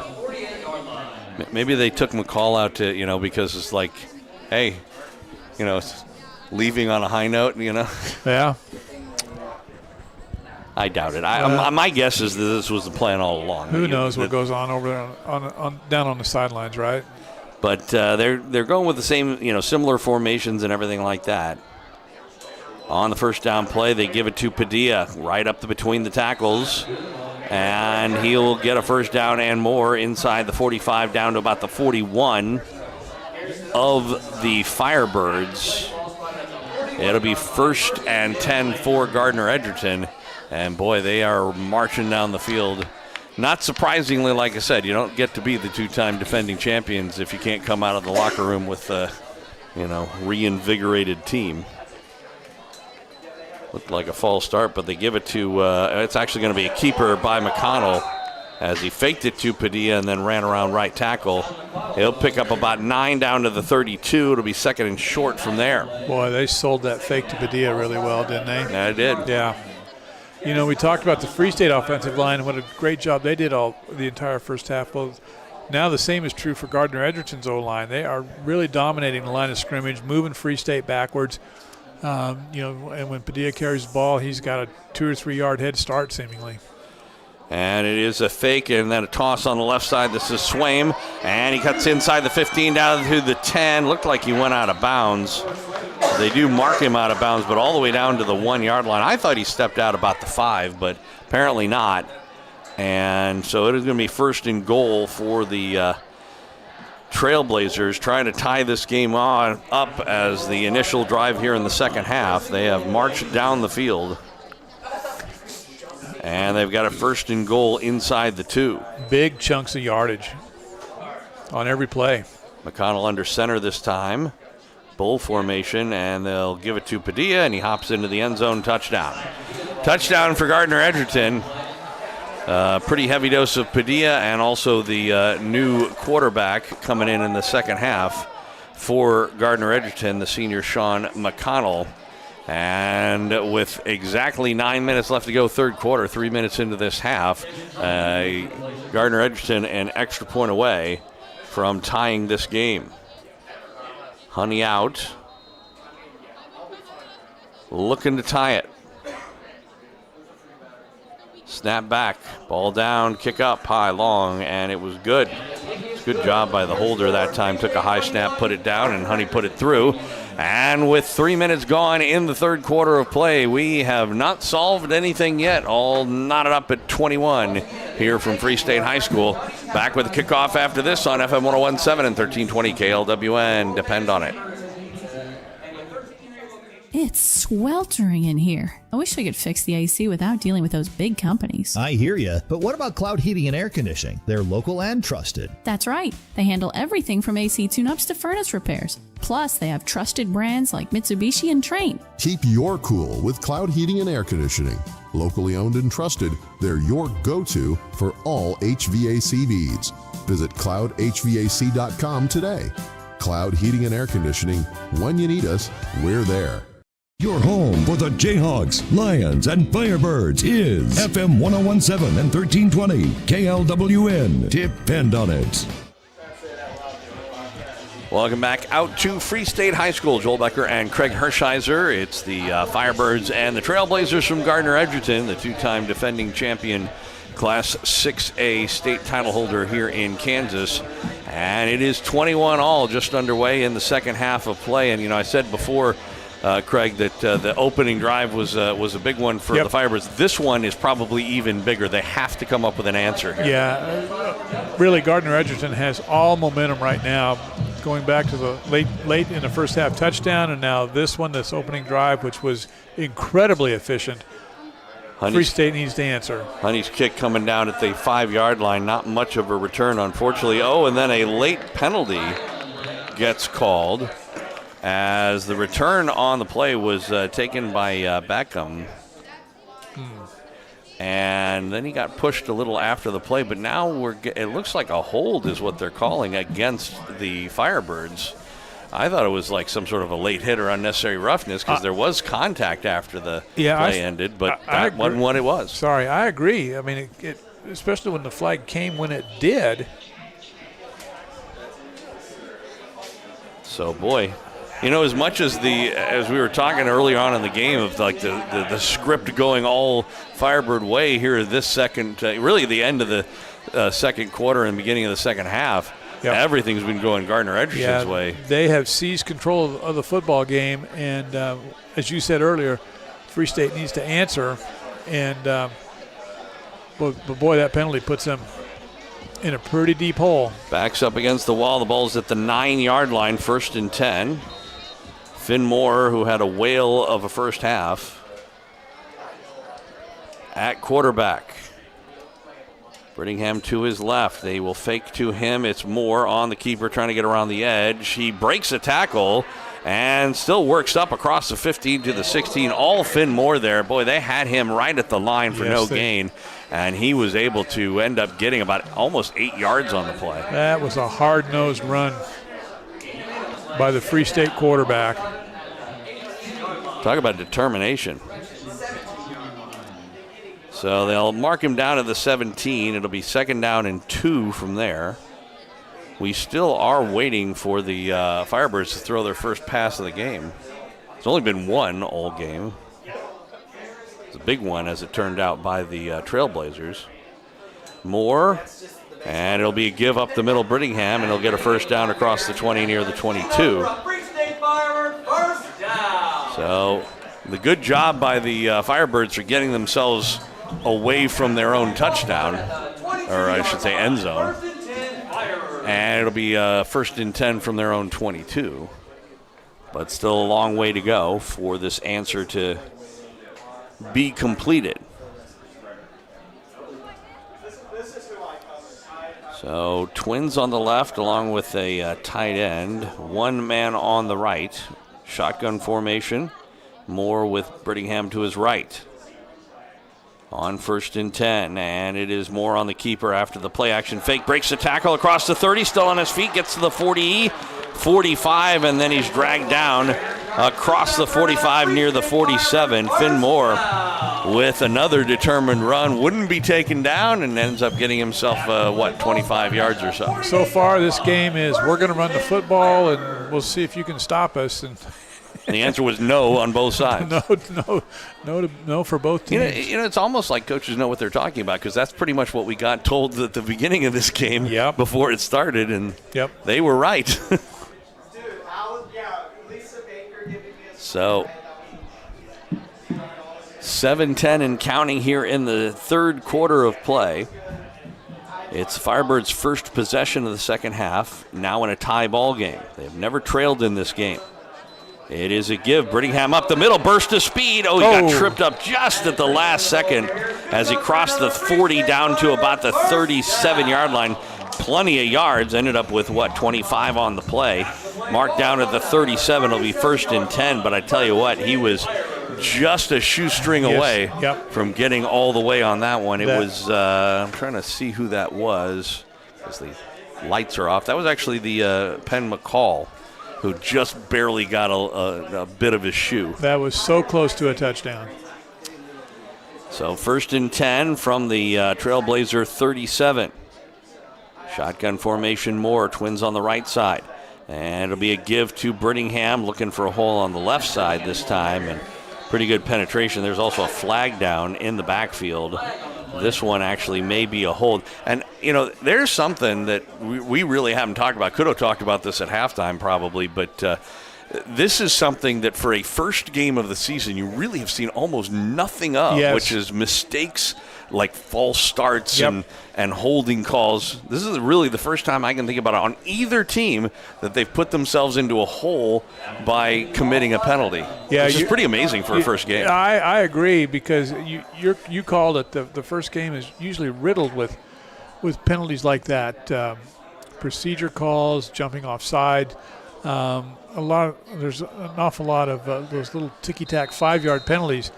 So this is one of the few major penalties that we've seen. It's basically a 12-yard penalty happened in the backfield, so it's 10 yards from the spot of the foul. And first and 22. Twins on the right. Again, they still haven't thrown a pass yet, and they still haven't. As a give to Brittingham, makes a nice move, tries to cut to the outside using his speed, and he's hit and tackled as he got inside the 40 down to the 35-yard line.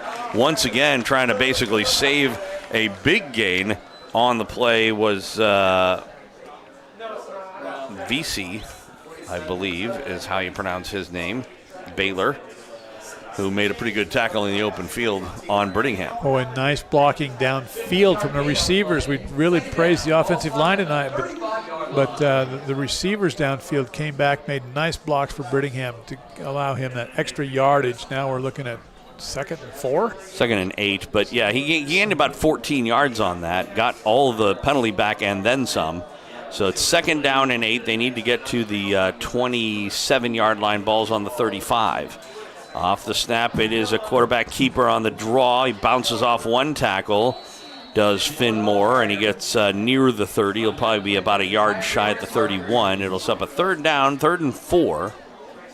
Interestingly, one of the longer 3rd downs that the Firebirds have seen. Not that long at 3rd and 4. But some more determined running that time by Finn Moore. He is really having a whale of a game to, start this season off. Yeah, And like Nolan talked about at halftime,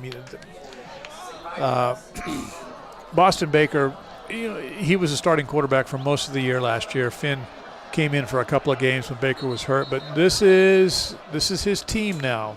You can tell just by the way he handles himself out there, the way the offense runs itself. They've really pretty well established their identity. The Firebirds have taken a timeout. I'm not really sure. Again, that was kind of a coach's timeout where they saw something they apparently didn't like. And that was actually the Trailblazers that called that timeout, not the Firebirds. So that was a big 3rd and 4 because like we were talking about before, probably two downs here. Yep.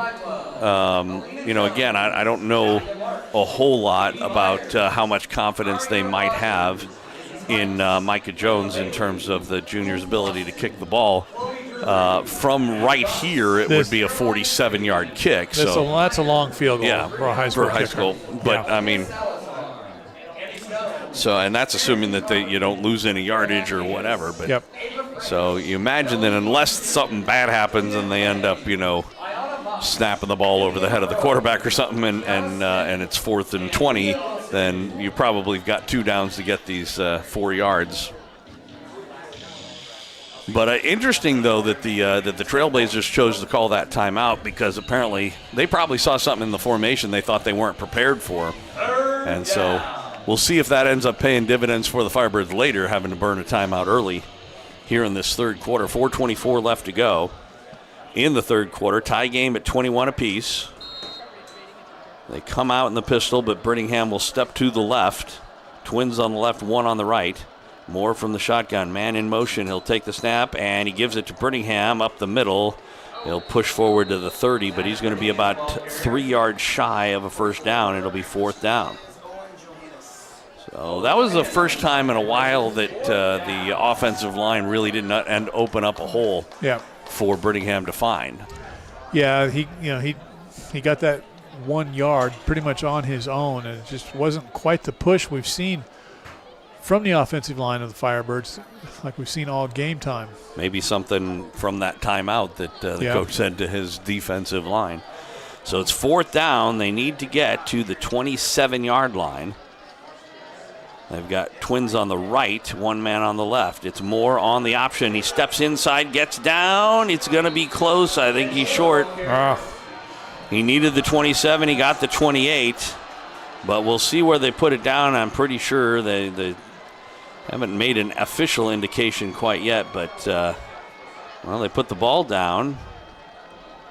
The Firebirds seem to think they might have gotten it. I don't think so. Where they're putting the ball down, they're probably going to measure this. Nope, they don't even bother. They're indicating a first down. So, boy, it was a good drive, but it really wasn't the drive they needed, which needed to end in points. Yeah, I agree. They needed some kind of score, at least a field goal to bring a little bit of momentum back. But as you said, good drive. They took up a lot of time on the clock. Really changed field position as they started very deep in their own territory. Yeah, they were on their own 9-yard line to start things off, but they stall out about a yard shy of the first down, and now they need their defense to step up for them. That hasn't happened so far.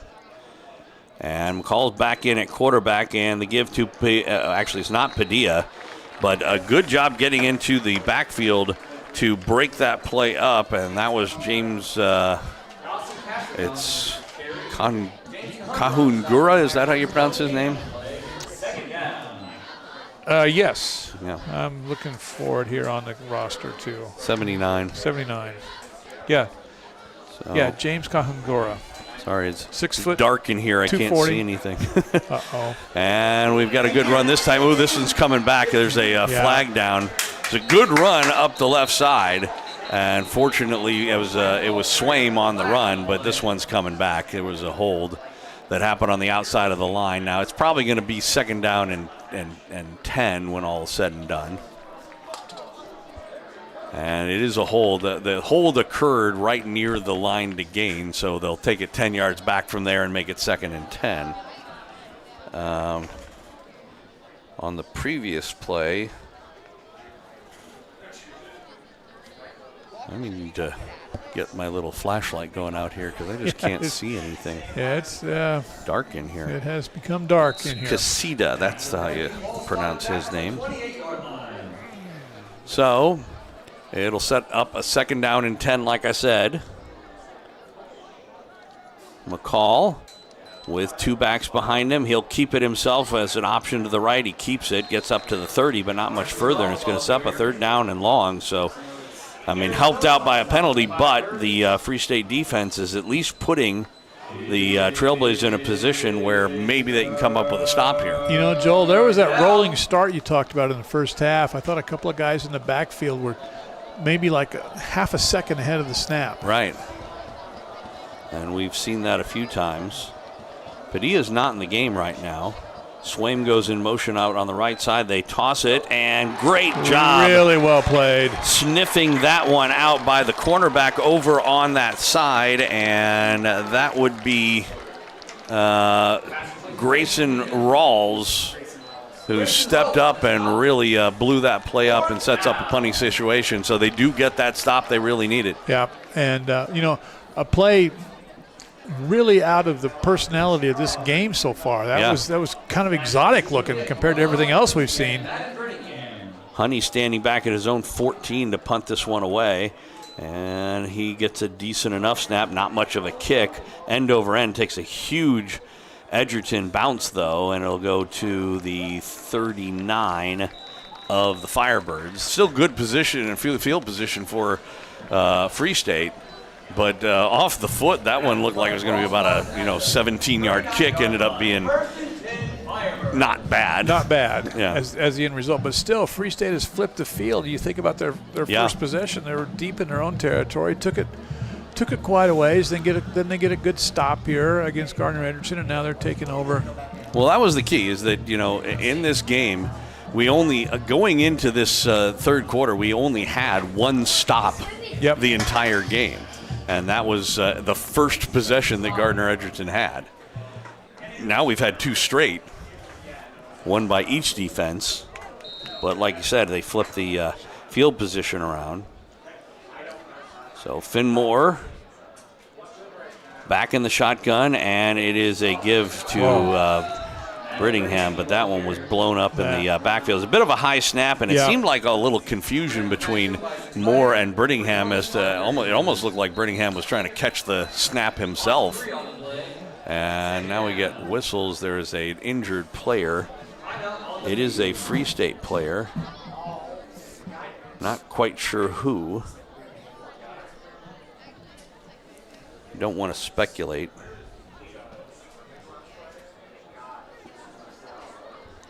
And we'll have a timeout on the field. Minute 11 left to go in the 3rd quarter. We're still knotted up at 21, but that's going to go down as about a 4-yard loss. Let's say 3. And it'll be 2nd down and 13 from their own 36 for the Firebirds after this injury is taken care of. So, like I said, Craig, this it was, they wanted to get a good answer to the opening drive touchdown and tying touchdown by the Trailblazers from Gardner-Edgerton. Did have a decent a drive, but it stalled out. But they really got a good effort by their defense to kind of bail them out, so to speak, and get their 2nd stop of the game. Yeah, that first play, right to start this possession, just looked out of sync from the very beginning. And Brittingham's out for this play. So it is back to throw for Moore. He's going to let one go down the right side. He's got a man. It is caught. It's Overstreet. It was a little bit underthrown, but he was able to wait for it. It landed in his hands and out of bounds at the 27-yard line. 1st and 10 Firebirds. Well, it took nearly 3 quarters for the first pass of the season for the Firebirds, but boy, it was worth the wait, wasn't it? Yes, it was. We were told at halftime that Finn Moore throws a pretty good ball, and that one is just a bit underthrown, but still well delivered. Great catch, I thought, right on the sideline there. It really was. Very, very good concentration by Overstreet.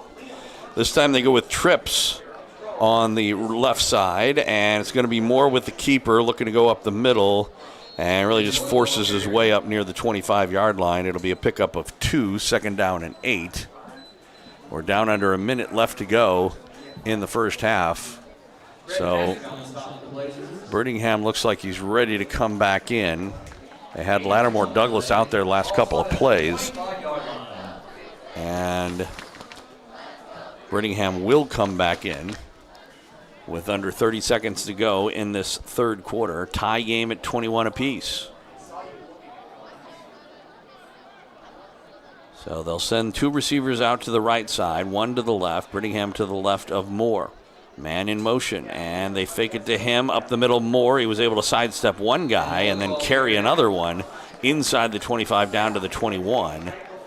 It'll be a pickup of probably about 4 or so, but it'll still set up a 3rd down and 4. They need the 17-yard line. The ball's on the 21, and that's going to do it for the third quarter of play. So a big 3rd down play is coming up here when we come back. 21 all is our score. 12 minutes of football left to go. We'll have to solve things in this fourth quarter one way or another. Back with it coming up after this on FM 101.7, 1320 KLWN. Depend on it. Crown Toyota. See what sets us apart from the rest. Built for all-day play. 2024 Toyota Tacoma. Rates as low as 1.99 APR for up to 72 months. Does not include $4.99 admin fee on approved credit. See dealer for details. Offer ends 9/2/25. Experience the Crown difference. Miles Stairs Crown Automotive. 3400 South Iowa, Lawrence, Kansas. Supporting Lawrence Athletics.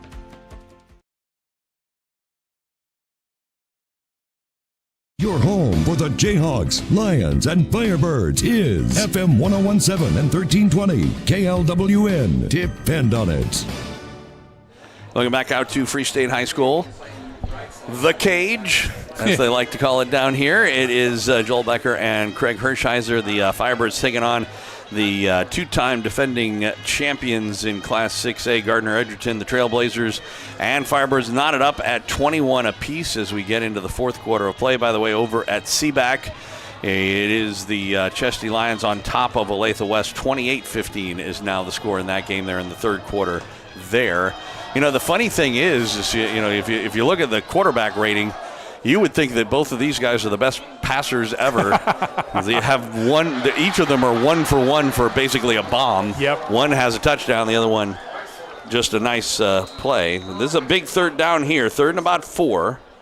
Jumbo package. It's going to be Moore, and they blow this one dead right as they drop it. So it's going to be a false start on the Lions and going to set up a 3rd down about 9. And then we get a second flag. There's going to be some sort of a unsportsmanlike or unnecessary roughness at the end of the play. Boy, when the flag goes that high in the air, you know there's... Well, the original call was a false start. Yep. But it was this, the second one was a post play. And to a degree, when things like that happen, I always have a little bit of a problem with the officials in that play should never have started in the first place. They should have made sure that the only reason why you end up with a penalty at the end of it is because they didn't stop. Yeah. Boy, that's a long conversation. Yeah, they're having a discussion. I don't know who did what to whom. We'll wait for this referee to give us an indication. The guy with the white hat steps up. He will show the false start to start out with. And now, what is the other one? It is going to be an unsportsmanlike conduct against the Trailblazers. Wow. So that's 1st down. Yeah, it will give the because I believe what they generally do in that situation is enforce both penalties. So they go back 5 yards and then ahead 15. And so that gives the Firebirds a 1st and 10. I'm curious to know, by the way, if you remember, the Trailblazers had an unsportsmanlike earlier. It was the same person, then he would be disqualified. Yep. I haven't seen anybody leave, although, so nobody's headed over. So I'm assuming it's 2 different players. Not sure what happened that prompted it, but it's 1st and 10 for Free State. Ball's at about the 13, maybe 14, about 13 and a half yard line. They've got trips on the right. Brittingham is to the left of Moore. Takes the snap. He's trying to go to the left, trying to get around the edge. He's get the speed inside. 5. Touchdown. Touchdown, Firebirds. Finn Moore for the 3rd time rushes his way into the end zone, this time from about 14 yards out. And once again, Free State finds themselves on top of the 2-time defending champs, 27-21 with the extra point to come. It's great blocking, by the way, by Brittingham and the downfield linemen. Excellent blocking. At a minimum, this is what you wanted out of this game. If you're Free State, you wanted it to come down to the 4th quarter with a chance to win. Okay, so you've established that. You've established enough to feel good about your team if you're the coaching staff. Now you're trying to chase down the victory. Jones out for the extra point. Snap back was a low snap. He gets it down. The kick is up, and it is good. We have played 6 seconds of the 4th quarter, and the Firebirds back on top in this one. They've never trailed it, and they lead it right now 28-21. Kickoff, coming up after this on FM 101.7 and 1320. KLWN. Depend on it. Johnny's Tavern, Lawrence's original sports bar, is proud to support amateur athletics. The culture, sportsmanship, teamwork, leadership, commitment, and life skills it helps develop are a big part of the benefits for all participants. Fans, players, referees, administrators all work together to accomplish goals. Johnny's is proud to be involved. P.S. Check out the Kansas University Rugby Club for a schedule. Your home for the Jayhawks, Lions, and Firebirds is FM 101.7 and 1320 KLWN. Depend on it. Well, Free State Firebirds have never trailed in this game. They did see a 2-touchdown lead get erased by the Trailblazers, but now they are back on top by 7, 28-21 with 11:54 left to go in regulation time. In a game where we've seen very few penalties, that unsportsmanlike on the Blazers. Oh, yeah. Just is huge right now. Micah Jones from the right hash mark kicks this one deep. It bounces and taking it about the 2-yard line. Trying to come straight up the middle of the field. There's a flag down. It's a good run back, but it's coming back. Gets up to about the 33-yard line, but they're going to end up back on their own 15 when this is all said and done. It was, as I said, a pretty good return. Once again, same guys we're seeing happen a few times in this game, which is Caden Brown. But I'm not sure if this was an illegal block. It's a chop block is what they're calling. Wow. So it's actually going to go inside the 15 to about the 13 for half the distance. Well, you don't see that a lot on kickoff returns, do you? You do not. I was surprised to see that call. It must have been pretty obvious because, you don't call it if you don't see something like that. So, well, defense, here's where you got to make a stand. Yeah. Well, they're coming off of their second stop of the game. Yep. So, it's hopefully – I tell you what, whoever wrote the script up for this game has a flair for dramatics, doesn't he? We've had a lot of different momentum changes in this one. And speaking of which, we see the other quarterback coming in again, McConnell, and it is a give up the middle. Not much across the 15, getting the ball on the 13 after the penalty, got up to about the 17, gain of 4, 2nd and 6. And again, it wasn't Padilla. Padilla hasn't been in the game for a while now, and I'm not sure if he's injured or they're just holding him out for the time being. That, I believe, well, I'll let you know in just a second. It is a toss for Swaim on the left side, gets around left tackle, gets across the 20 to about the 22. He'll be shy of the first down by maybe a yard, and he'll set up a 3rd down and short. The guy who's in is J.C. Cox was the other running back. Haven't really had a chance to scan the sideline to see if Padilla's just standing over there or if something happened with him. But at any rate, it's 3rd down and 1. McConnell, and it's going to be him on the keeper. Nice little fake. Yep. And he gets himself a 1st down and more across the 35. They're going to mark him down about the 38. 1st and 10. And as we talked about before, we've seen both quarterbacks. Sean McConnell, 6'2", 170 senior, to go along with Carson McCall, who's a 5'11", 160 junior. So obviously a little more size on the current quarterback, McConnell. And he had some pretty good speed as well. And I think McConnell does such a great job of selling those fakes in the backfield. Yep, this time he'll give it to Swaim, trying to get around left tackle, does. And he is guided out of bounds, but not before he gets near midfield. And it'll be a 1st and 10. So it's instead of the Firebird defense coming up with the stop, it's actually the Trailblazers getting their offense going again here. 10:07 clock stopped as he ran out of bounds just into Firebird territory at the Free State 49. I kind of seem to remember this from when Lawrence High played Gardner-Edgerton last year, where I think in the same thing, Padilla just sort of came out for half of the second half. Here's McConnell. Oh, he slips a tackle, gets pulled down about the 45. I tell you what, it was Brittingham who came up for like a torpedo. Yeah. And but missed. It looked like he had him measured. Yeah. I was expecting tackle for loss, but McConnell does a nice job. A little sidestep there. Just sort of slipped it. Yep. Clock is running, coming up on 9.5 minutes left to go in regulation time. Firebirds leading at 28-21. 2nd down, about 6. Ball just inside the 45. McConnell with split backs. He'll give it to Swaim. Trying to get around the left side. This time, good penetration. There you go. And a gang tackle by a host of green jerseys, but led by Ethan Prescott. And we've said his name a few times on defense. So that's going to be pretty much no gain on the play.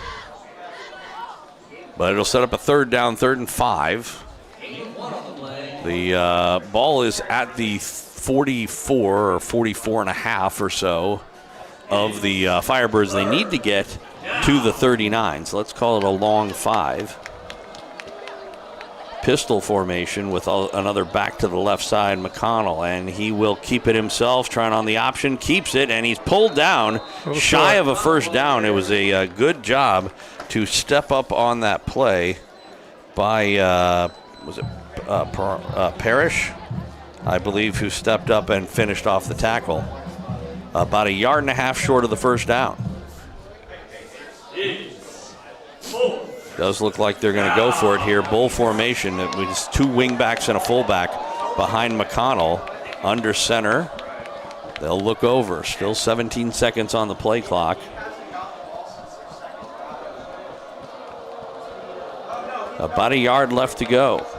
And they will give it Swaim, and he does sneak his way through for a 1st down. Looked like for a minute that they may have it trapped up, but hole opened at the last second, and he just slipped on through it. Well, he does such a good job running after contact. I don't think we've seen him. I don't think we've seen him at the point of the tackle just actually get dropped, have we? No, I mean not much anyway. I can't really recall it. I did have a chance to scan the sideline, and I still don't see Padilla. Oh, there he is. Very edge, and he is walking around, but so I don't know what the story is there. McConnell takes a snap, a toss to Swaim on the right side, made a good catch, but it does kind of slip up the play, and so he only gains maybe 1 yard from the 35 down to the 34, but it'll set up a 2nd down. Let's call it a gain of almost 3. 2nd down and a short 8 or a long 7. Clock running at about 7 minutes left to go here in this regulation time. Firebirds on top, 28-21. McConnell in at quarterback. And again, it looked like they had him leaning back to throw. He's going to throw over the middle. He's got a man, but he overthrew his intended receiver. It'll be incomplete. First incomplete pass of the season for either team, as Caden Medina was the intended seam route recipient, but McConnell overthrew him. He becomes the first quarterback to have an incomplete pass. So both teams have combined to go 2 for 3. Yeah. Is that right? Yeah, with 3 different quarterbacks throwing balls. Yep. First 2 were long completions, and then there was that one. So 3rd down and 7. Clock stopped, 6:48 left to go. Coverage was pretty good on that play. It would have taken an extremely well-delivered pass for that to be successful. Curious to see what they do here. It's going to be an option play. The toss to Swaim, and he breaks the tackle, get a first down and more inside the 20. 15 down to the 10, down to the 5, knocked out of bounds at the 3. A late flag comes in. This may come back. I think they may end up with a first down anyway. But I believe there's going to be a far downfield hold. We'll wait for the indication. The only other possibility would be some sort of a face mask or something as to where the flag flew. But I think this is going to be either an illegal block or a hold. And it will come back. Moving backwards. So holding is the call against the Trailblazers. They're still going to get a first down on it, because even with the penalty, the yardage was good enough for a first down. Oh, yeah, it was a big play. So the ball is on the 20-yard line, so they're just basically right outside the red zone. 1st and 10 for the Trailblazers. Still 6.5 minutes left to go in regulation time. McConnell from the shotgun. Pistol formation. They give it up the middle, and coming straight ahead with that one. Pretty good Dawson Casita on the carry. Good for about, let's say 6 yards, just inside the 15. 2nd down and 4. Sounded to me like they were upset with the early motion again, but they're just not calling it. Oh, the quarterback, McConnell, went to go make the pitch on the option and lost his footing. Almost looked like he turned an ankle. Lucky honestly for Gardner that he didn't try and, because that's the sort of thing where sometimes the ball ends up getting thrown, way away and doesn't get to anybody, and it's just a loose ball for anybody to pick up. Yeah, you stumble a little bit. You're still trying to make a play, make an errant pitch, and then it's anybody's ball. But McConnell, after the stumble, does a good job of keeping his head and just getting what he can out of it. Yeah, basically no gain. 3rd and 4. Ball on the 14, and now we get a whistle. It looks like Gardner-Edgerton has decided to call a timeout. That's their 2nd timeout. Although that's not what the scoreboard says. The scoreboard says that first timeout was the Firebirds. I don't know if it's wrong or because if you remember, I remember when I first thought it was the Firebirds that had called it, but when right. And then the official said that it was the other way around. So the official has said, but sometimes the official gets it backwards. So I don't know. The scoreboard says each team has used a timeout. I'll go with that until I know anything different. Joel, the referee never gets it backwards. I've seen it before, even at the NFL level, where one team will call timeout, but the referee will indicate the other team did.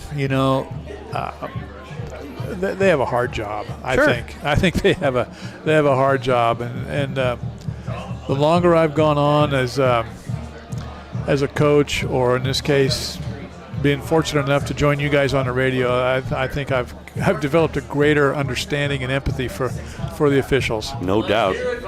So 3rd down and 4 after the timeout. Same formation as before. McConnell from the pistol, and he will keep it on the option. Cuts inside. He gets just to the first down. Took a hard hit.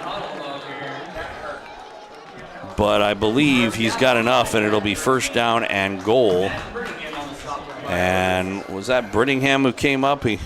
I told you he came up like a torpedo before, and that was kind of a similar situation, but this time he got him. That fake into the line draws everybody in, so once they're out on the edge, there's just one guy to option, and Brittingham made a really nice job to come up and make that tackle.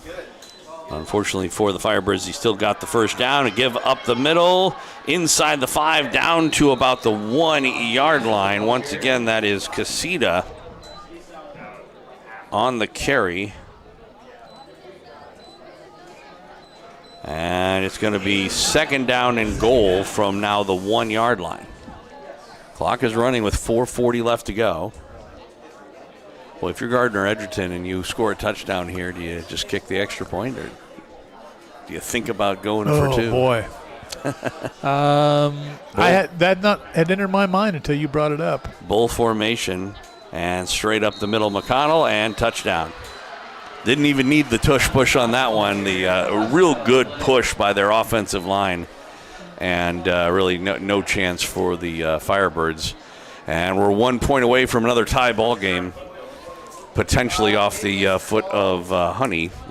They do bring the kicking unit out. There's always the possibility of a fake. You never know. I think it's a little early before they do that. But I do too. I agree. But we'll see. So, looking to tie it up. Snap back. Ball put down. It was a bit of a tough snap, but he did a good job putting it down. The kick is good. 4:21 left to go, regulation time. We are tied up once again. 28-8 all our score. We'll see what the Firebirds can do with the football when we come back. This is FM 101.7 and 1320 KLWN. Depend on it. You know, nowadays it seems like nothing is built to last. Like phones, appliances, cars, computers. But the new Michelin Defender 2-tire is designed to outlast. With a quiet and comfortable ride, you'll have the confidence you need on the roads, whether they're wet or dry. So goodbye to short-lived, and hello to something that lasts. D&D Tire, 10th in Vermont in downtown Lawrence. dndtires.net.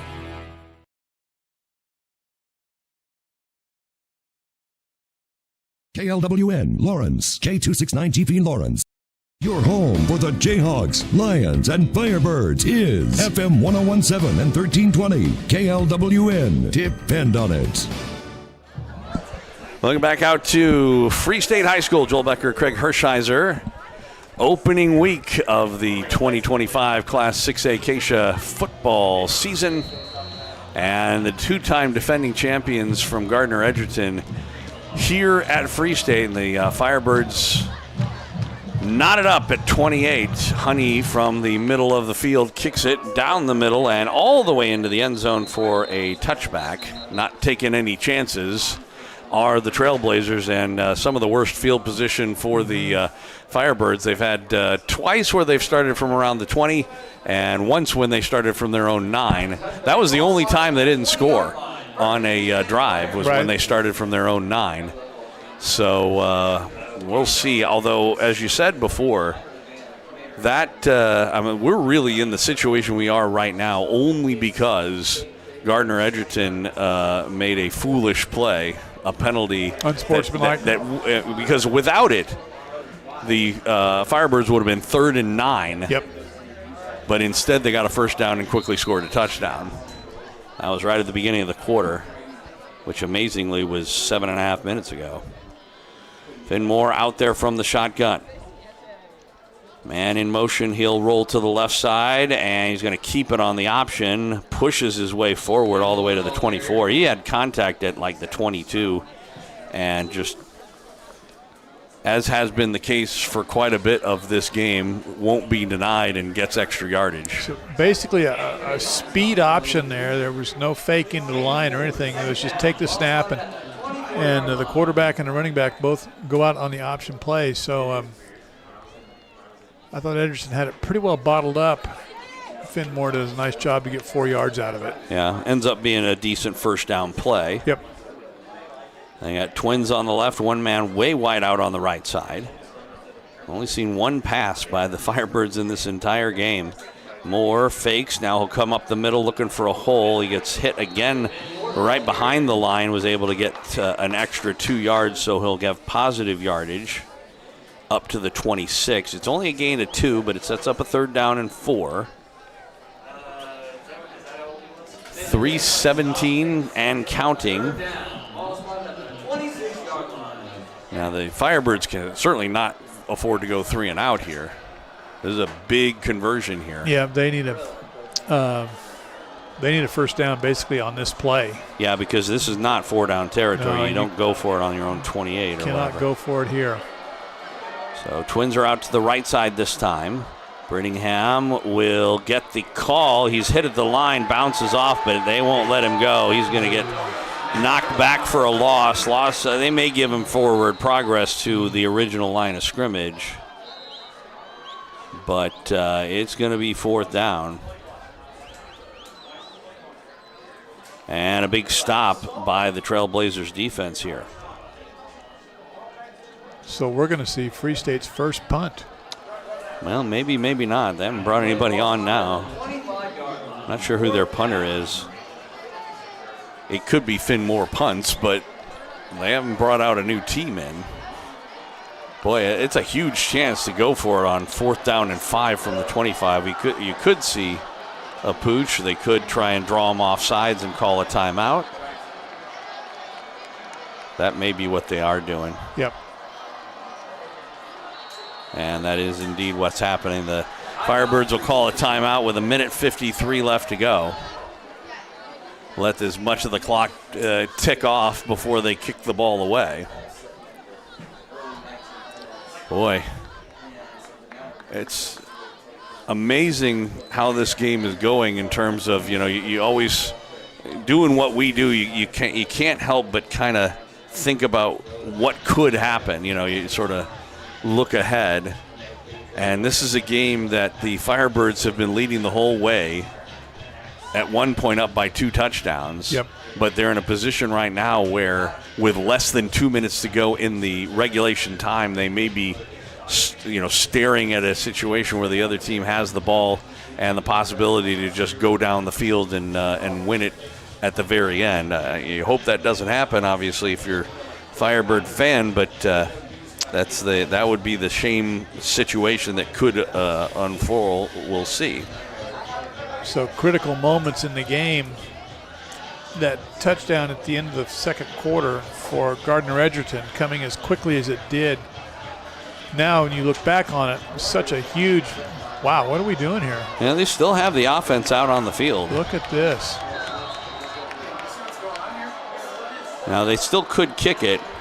He rolls to his right side. Does Finn Moore? He's going to throw it. Oh, He's got a man wide open down the field. It's caught at the 40, down to the 30, 20, 15, 10, 5. Touchdown, Firebirds. Oh, my goodness. Boy, did they catch the Edgerton Trailblazers napping. There is a flag down. It was Jonas Leonard who made the catch. They didn't have an illegal man downfield, did they? Well, he's picked the flag up and kind of tucking it away. Yeah, maybe that it just, they're having a discussion. But it seemed like he threw it rather decisively. Well, they're talking to Gardner-Edgerton.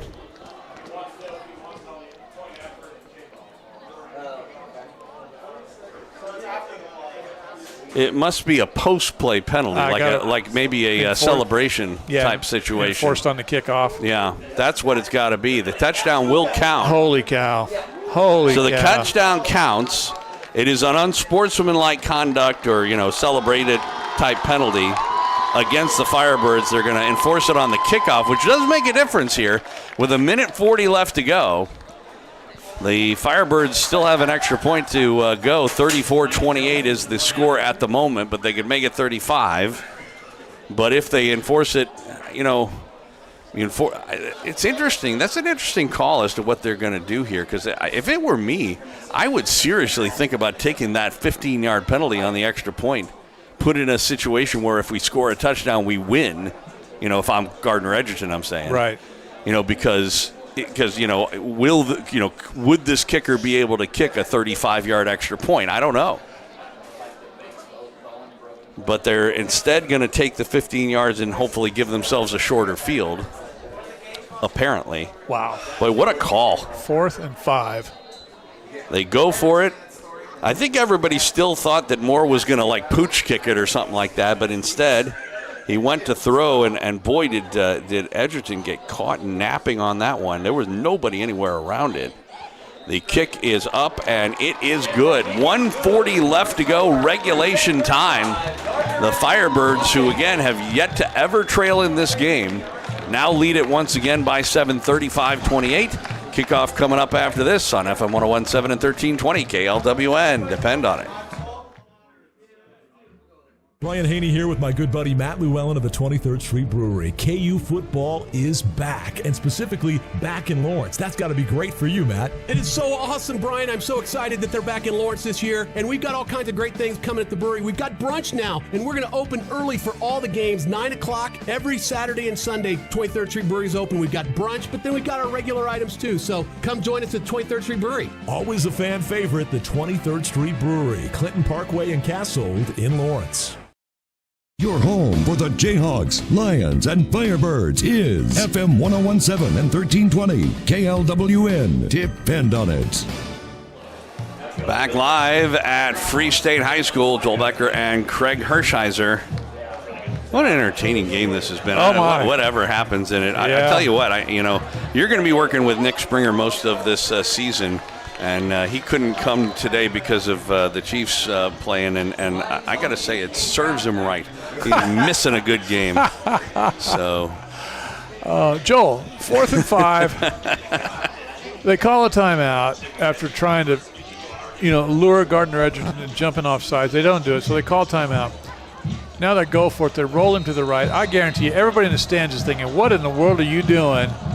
But by putting more in motion, that draws the secondary up. Kick from the 25-yard line comes down at about the 22. And it's Brown up the middle of the field, 40, and he's hitting tackle about the 44. So good field position, but 94 seconds still to go, over 50 yards. They've basically got about 56 yards to go in this one. Another good return by Caden Brown. I'm just thinking of the ingenuity of that call. Yeah, absolutely. They roll him to the right, and so the secondary comes up in run support. Right. Receiver wide open. And again, touchdown. I'm still really impressed with, for the most part, there hasn't been a whole lot of the ticky-tack type penalties. Mm-hmm. That's the sort of thing that I wouldn't have been at all surprised that somebody ends up being illegally downfield, for example. But it didn't happen. McCall back in at quarterback. He will keep it. Tosses it to Swaim down the left side with some running room. Gets out of bounds. Got hit out of bounds far. And there is going to be a late hit. Oh, my. The flag comes in. He went out of bounds at about the 34. That's going to take it down to the 21 or so, or 19 perhaps. Well, you could see that coming. Yeah. Wow. I mean, he went to hit him right as he got to the out-of-bounds marker, but he followed through and took him a good 4 or 5 yards out of bounds. And so with 1:27 left to go. Now, again, all that the Firebirds have to do is keep him out of the end zone, but that's not the easiest task in the world. Oh, that penalty. It makes it worse, but it's only the 19. 1:27 left to go. They come up to the line pretty quickly here. Plenty of time in this game. McCall from the pistol, and it is a give up the middle, inside the 15 down to the 14. And it'll be a second down from there. Dowdle, or no, I'm sorry. Forgive me, that was, I guess, Casita. Now a pitch, and, it's McCall keeping it into the end zone. Touchdown for the Trailblazers. And you know what? They may have scored too early. Full minute left to go on the clock. Yeah. And again, now this is a more relevant question. Do you kick or go for two here? Wow. They look like they're keeping the offense on the field. I was going to say kick, but, Well, the Firebirds have not shown an ability to stop them, especially on a 2.5-yard situation. Yep. I think this is a smart call by Gardner-Edgerton. And the Firebirds are going to call timeout. Okay. That is their last timeout as far as I know. which may make a difference in terms of this last ability to go down the field, because, again, they've mostly been doing it on the ground, and they only have 60 seconds. So we talked about the unsportsmanlike conduct that led to a Firebird touchdown. Now let's think about whatever they called on the long pass, celebration, unsportsmanlike, whatever, which set the kickoff back quite a ways. Right, and the late hit. Now the late hit out of bounds. As we talked about at halftime, not many of those procedure, kind of little ticky-tack 5-yard penalties, but some big ones have been very influential in the outcome of this game. Well, and in most cases, these were not, mental mistake penalties, unless you consider lack of discipline a mental mistake. Yeah.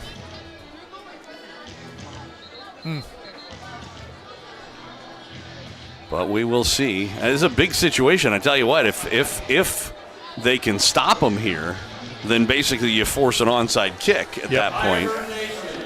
If they can't, then you have to at least get down into field goal range, or you could lose. So 2-point conversion, Twins on the right side. McCall from the pistol with 2 backs behind him.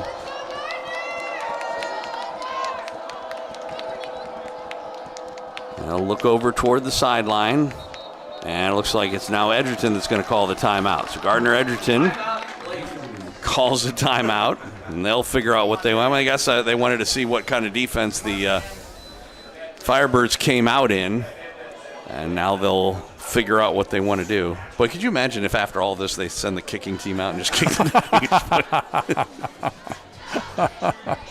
You know what? We were kidding. Let's just get it to overtime.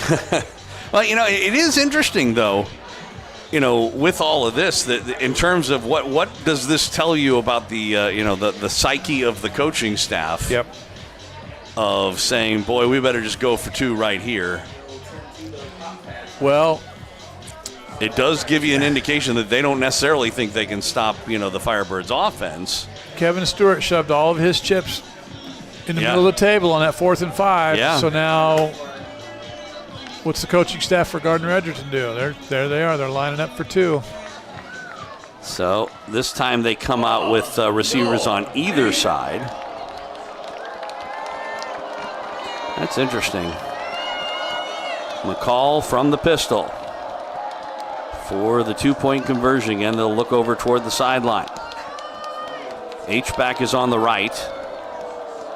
They will adjust their backs a little bit in the pistol. And it is going to be a toss to Swaim. He is stopped. Oh, wow. A trio of Firebirds come up big and stop Swaim. And the Firebirds have maintained the lead 35-34 with a minute left to go. How about that? Well, we're going to see an onside kick when we come back. 35-34 our score. Kickoff coming right up here on FM 101.7, 1320 KLWN. Depend on it. Discover Prairie Moon Waldorf School, where learning comes alive. At Prairie Moon Waldorf Schools, academics are infused with the arts to ignite creativity, build self-discipline, and deepen understanding. At Prairie Moon Waldorf School, from painting and drama to woodworking and metalwork, students engage with the world through hands-on experiences that foster self-discovery and joy in learning. Rooted in freedom and guided by independent governance, Waldorf education inspires lifelong curiosity in hundreds of schools worldwide. It's not just education, it's a journey of the whole child. Learn more about the Waldorf model or schedule a visit to Prairie Moon Waldorf School. Your home for the Jayhawks, Lions, and Firebirds is FM 101.7 and 1320 KLWN. Depend on it. Welcome back to Free State High School. Joel Becker and Craig Hirschheiser. I tell you what, sometime later tonight after this game, I'm going to send a link to Nick Springer right at the point where I say serves him right. You couldn't have covered that option any better.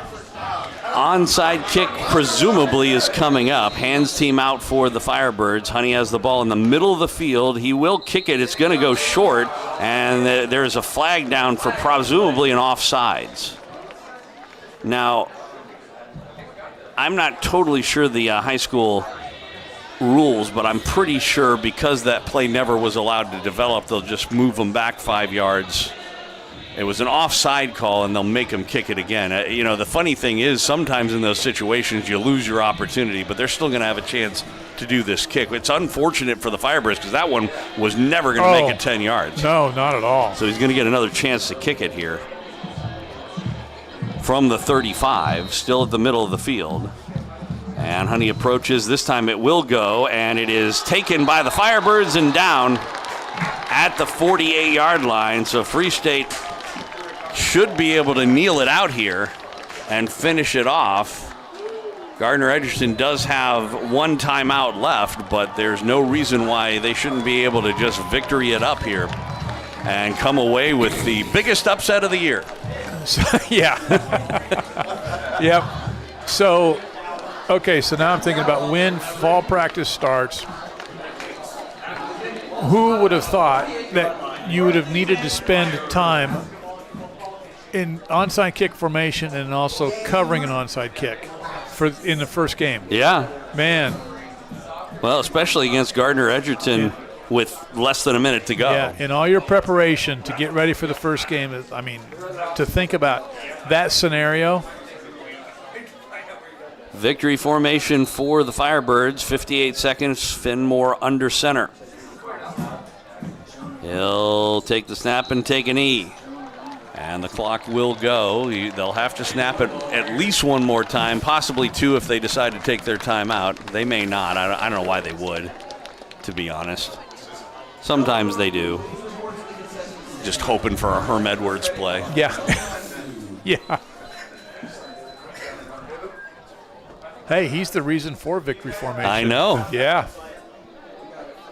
So clock ticking under 30 seconds. Eagles, Giants. Again, Moore takes the snap, takes an E. Unless they call timeout, they're not going to have to snap the ball once again. And the home crowd is going to go home happy tonight. Man, oh man. 10 seconds ticking off. Wow.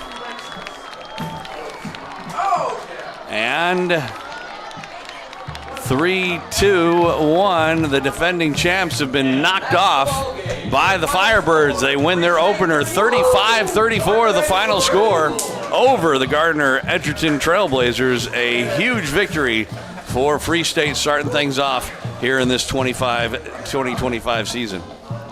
So, we heard kind of in the unofficial talk, pregame, it was just kind of like, okay, line up and see if you can stop us.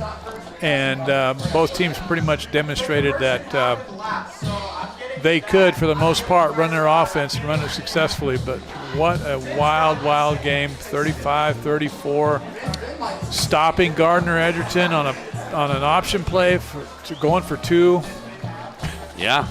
And then your job's not over. You got to cover the onside kick. Well, that was the thing. And not only that, you even had to do it twice. Yep. As it turned out. All right, we're going to have to take a quick break and wrap things up when we come back. 35-34, the Firebirds beat Gardner-Edgerton here in the opener of the 2025 season. Back with more right after this on FM 101.7, 1320 KLWN. Depend on it. As a high school athlete, I suffered injuries that I was told would make it impossible to continue to play. My dad took me to see a chiropractor, and the pain went, the injury healed, and I was back on the field. I'm Dr. Scott Risley, and that experience changed my life. My passion is to help others. That's what we do at Risley Chiropractic, providing the highest quality, compassionate, and gentle chiropractic care. Feel better, play better, live better. Risley Chiropractic, 785-856-6030. In the heart of Lawrence, Kansas, off 6th and Castle, there's a place that's more than just a wash and lube. It's where Don Greenfield, local business owner, proud father, and husband to a longtime teacher, has been serving our community since 2005. Westridge Auto Wash and Lube is a proud supporter of high school sports in Lawrence, locally owned and operated by trained technicians. Fast, reliable, trusted. Because here, you're not just a customer, you're family. Visit Westridge Auto Wash and Lube right off 6th and Castle in Lawrence, where Lawrence comes to shine. Discover Prairie Moon Waldorf School, where learning comes alive. At Prairie Moon Waldorf Schools, academics are infused with the arts to ignite creativity, build self-discipline, and deepen understanding. At Prairie Moon Waldorf School, from painting and drama to woodworking and metalwork, students engage with the world through hands-on experiences that foster self-discovery and joy in learning. Rooted in freedom and guided by independent governance, Waldorf education inspires lifelong curiosity in hundreds of schools worldwide. It's not just education, it's a journey of the whole child. Learn more about the Waldorf model or schedule a visit to Prairie Moon Waldorf School. Your home for the Jayhawks, Lions, and Firebirds is FM 1017 and 1320 KLWN. Depend on it. Welcome back to Free State High School. Very happy home crowd here as Firebirds knock off the two-time defending champion Trailblazers from Gardner-Edgerton, 35-34 the final here in the opener. And I tell you what, we were talking on Rock Chalk Sports Talk and other stuff here on KLWN over the week about the tough draw that the Firebirds got coming out of the season, playing not only the two-time defending state champion, but also the team they beat in the because we were hosting Manhattan next week, And I tell you what, I don't think a whole lot of people thought that they would be going into the second of those games with a 1-0 record. And they did it today, but you got to really wonder just how much of this week the Trailblazing coaching staff is going to be kicking themselves for going for two in the first place. Well, I think if you make that decision, I mean it's obvious like hindsight's 2020, but I don't think that you. At least I hope you don't second guess yourself for making that decision. You made a play. You made a call to try and win the game. Now maybe you might rethink the play call, but not the decision to go for two. Well, because I was actually thinking about that because you remember when they came out originally, they came out and the formation that they were in, which is a similar one that they ran most of the game. Yep. You had the quarterback in the pistol, so you had a running back behind him, and then you had a second running back a little bit to his left and also behind him.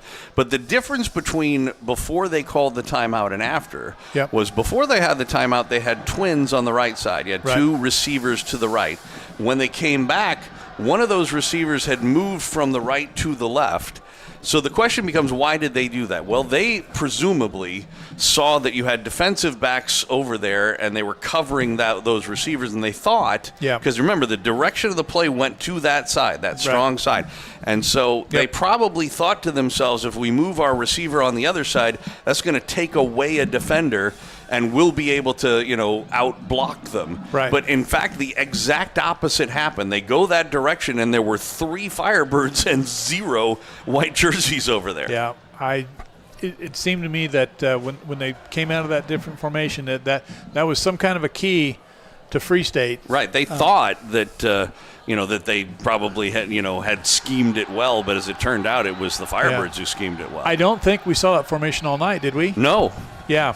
I mean, that's not true. They did. There were a couple of times that they had split receivers, but almost always you had twins on one side or the other. So they didn't always run to that side, but that they usually didn't split them where you just had an even, setup. I think if you're Gardner, you really leave with no regrets. I mean, you're on the road. You're on the road. You played a great game. You played a team with a good program and a good culture, and it came down to a few critical plays, and you know what? Your guys made plays most of the night, and on this particular occasion, the Free State Firebirds made a defensive play to make the stop. So I can't imagine there's a lot of regret on the part of Gardner-Edgerton. On the other hand, the Firebirds, man, look at that field. I mean, holy cow. Oh, yeah, great. I mean, the one, we were sort of complaining about the draw that they got in terms of having these two tough opponents. But, one thing we didn't really talk about is the fact that both games are here. Yeah, that's true. And I think especially in the case of next week, they don't have to take that trip to Manhattan, hour and a half or whatever it is, bus ride to Manhattan, and so they have the I guess the luxury of playing at home. On the other hand, they haven't beaten Manhattan in the last 4 times. I think it's the last 4 times they played Manhattan. The team from Manhattan has won, so it's a significant challenge next week. I mean, Manhattan was runner-up last year. They were the state champ prior to Gardner-Edgerton, winning it the last 2 years in a row. So you've probably covered this quite a bit during the week, leading up to this game. So it's a very challenging week for Free State. And as much as you are excited about this win tonight, here's the thing about, and you know this, Joel, here's the thing that you know about sports. You got to tuck this one away because you still got a big game next Friday. So enjoy this now, enjoy it tomorrow, or whenever you watch film, and then it's time to start getting ready again.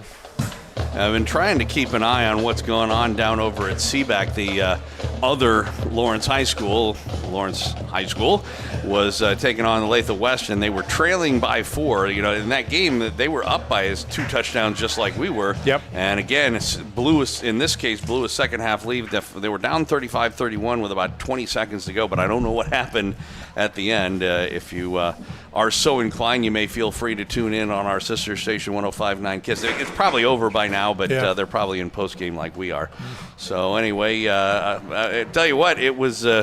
I'm glad that Nick had the night off, because I sure had a entertaining game to see with you. Wasn't this fun? And I'm curious to see how this Firebird team is gonna maybe spring on board off of this and maybe have themselves a very impressive season. Well, yeah. One game at a time. Yeah. I mean, I know people kind of laugh at me for taking that approach all the time. Don't look too far down the road, that kind of thing. That's what you're supposed to do, Coach. That's what you're supposed to do. And man alive, were they ready to play tonight? This was fun. So I'd like to thank David Ward for producing the video for us over here, and also playing all the commercials. Elijah Schmidt back at the station for turning us on and turning us off. That's pretty much all he had to do back there. But also running the Olathe West and Lawrence High game as well. The final score, once again, in a thriller. Never did trail in this game, did the Firebirds. They win it over Gardner-Edgerton 35-34. I wish you a pleasant good evening here from Free State High School. It's Joel Becker for Craig Hershiser here on FM 101.7 and 1320 KLWN. Depend on it. Crown Toyota, see what sets us apart from the rest. Built for all-day play, 2024 Toyota Tacoma. Rates as low as 1.99 APR for up to 72 months. Does not include $4.99 admin fee. On approved credit. See dealer for details. Offer ends 9/2/25. Experience the Crown difference. Miles Stairs Crown Automotive, 3400 South Iowa, Lawrence, Kansas. Supporting Lawrence Athletics.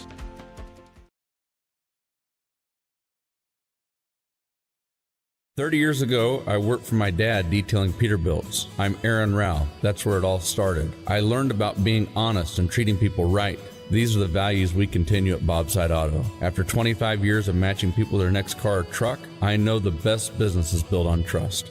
Chrysler, Dodge, Jeep, Ram, or Honda, new or trust certified car or service, at Bobside Auto, trust is our tradition. 2851 South Iowa, or online at bobsitecdjr.com. Man, I loved playing high school sports growing up. And it's fun being a fan now, don't get me wrong, but sitting in the stands feels like I'm missing out on all the action, you know? I wanted to get back in the game, so I signed up to be a high school official. It takes me back to my playing days. I'm supporting students, and I get paid to make the big calls. Do you want to see the game up close? Sign up to become an official in Kansas at highschoolofficials.com. Nowadays it seems like nothing is built to last. Like phones, appliances, cars, computers. But the new Michelin Defender 2-tire is designed to outlast. With a quiet and comfortable ride, you'll have the confidence you need on the roads, whether they're wet or dry. So goodbye to short-lived, and hello to something that lasts. D&D Tire, 10th in Vermont in downtown Lawrence. dndtires.net.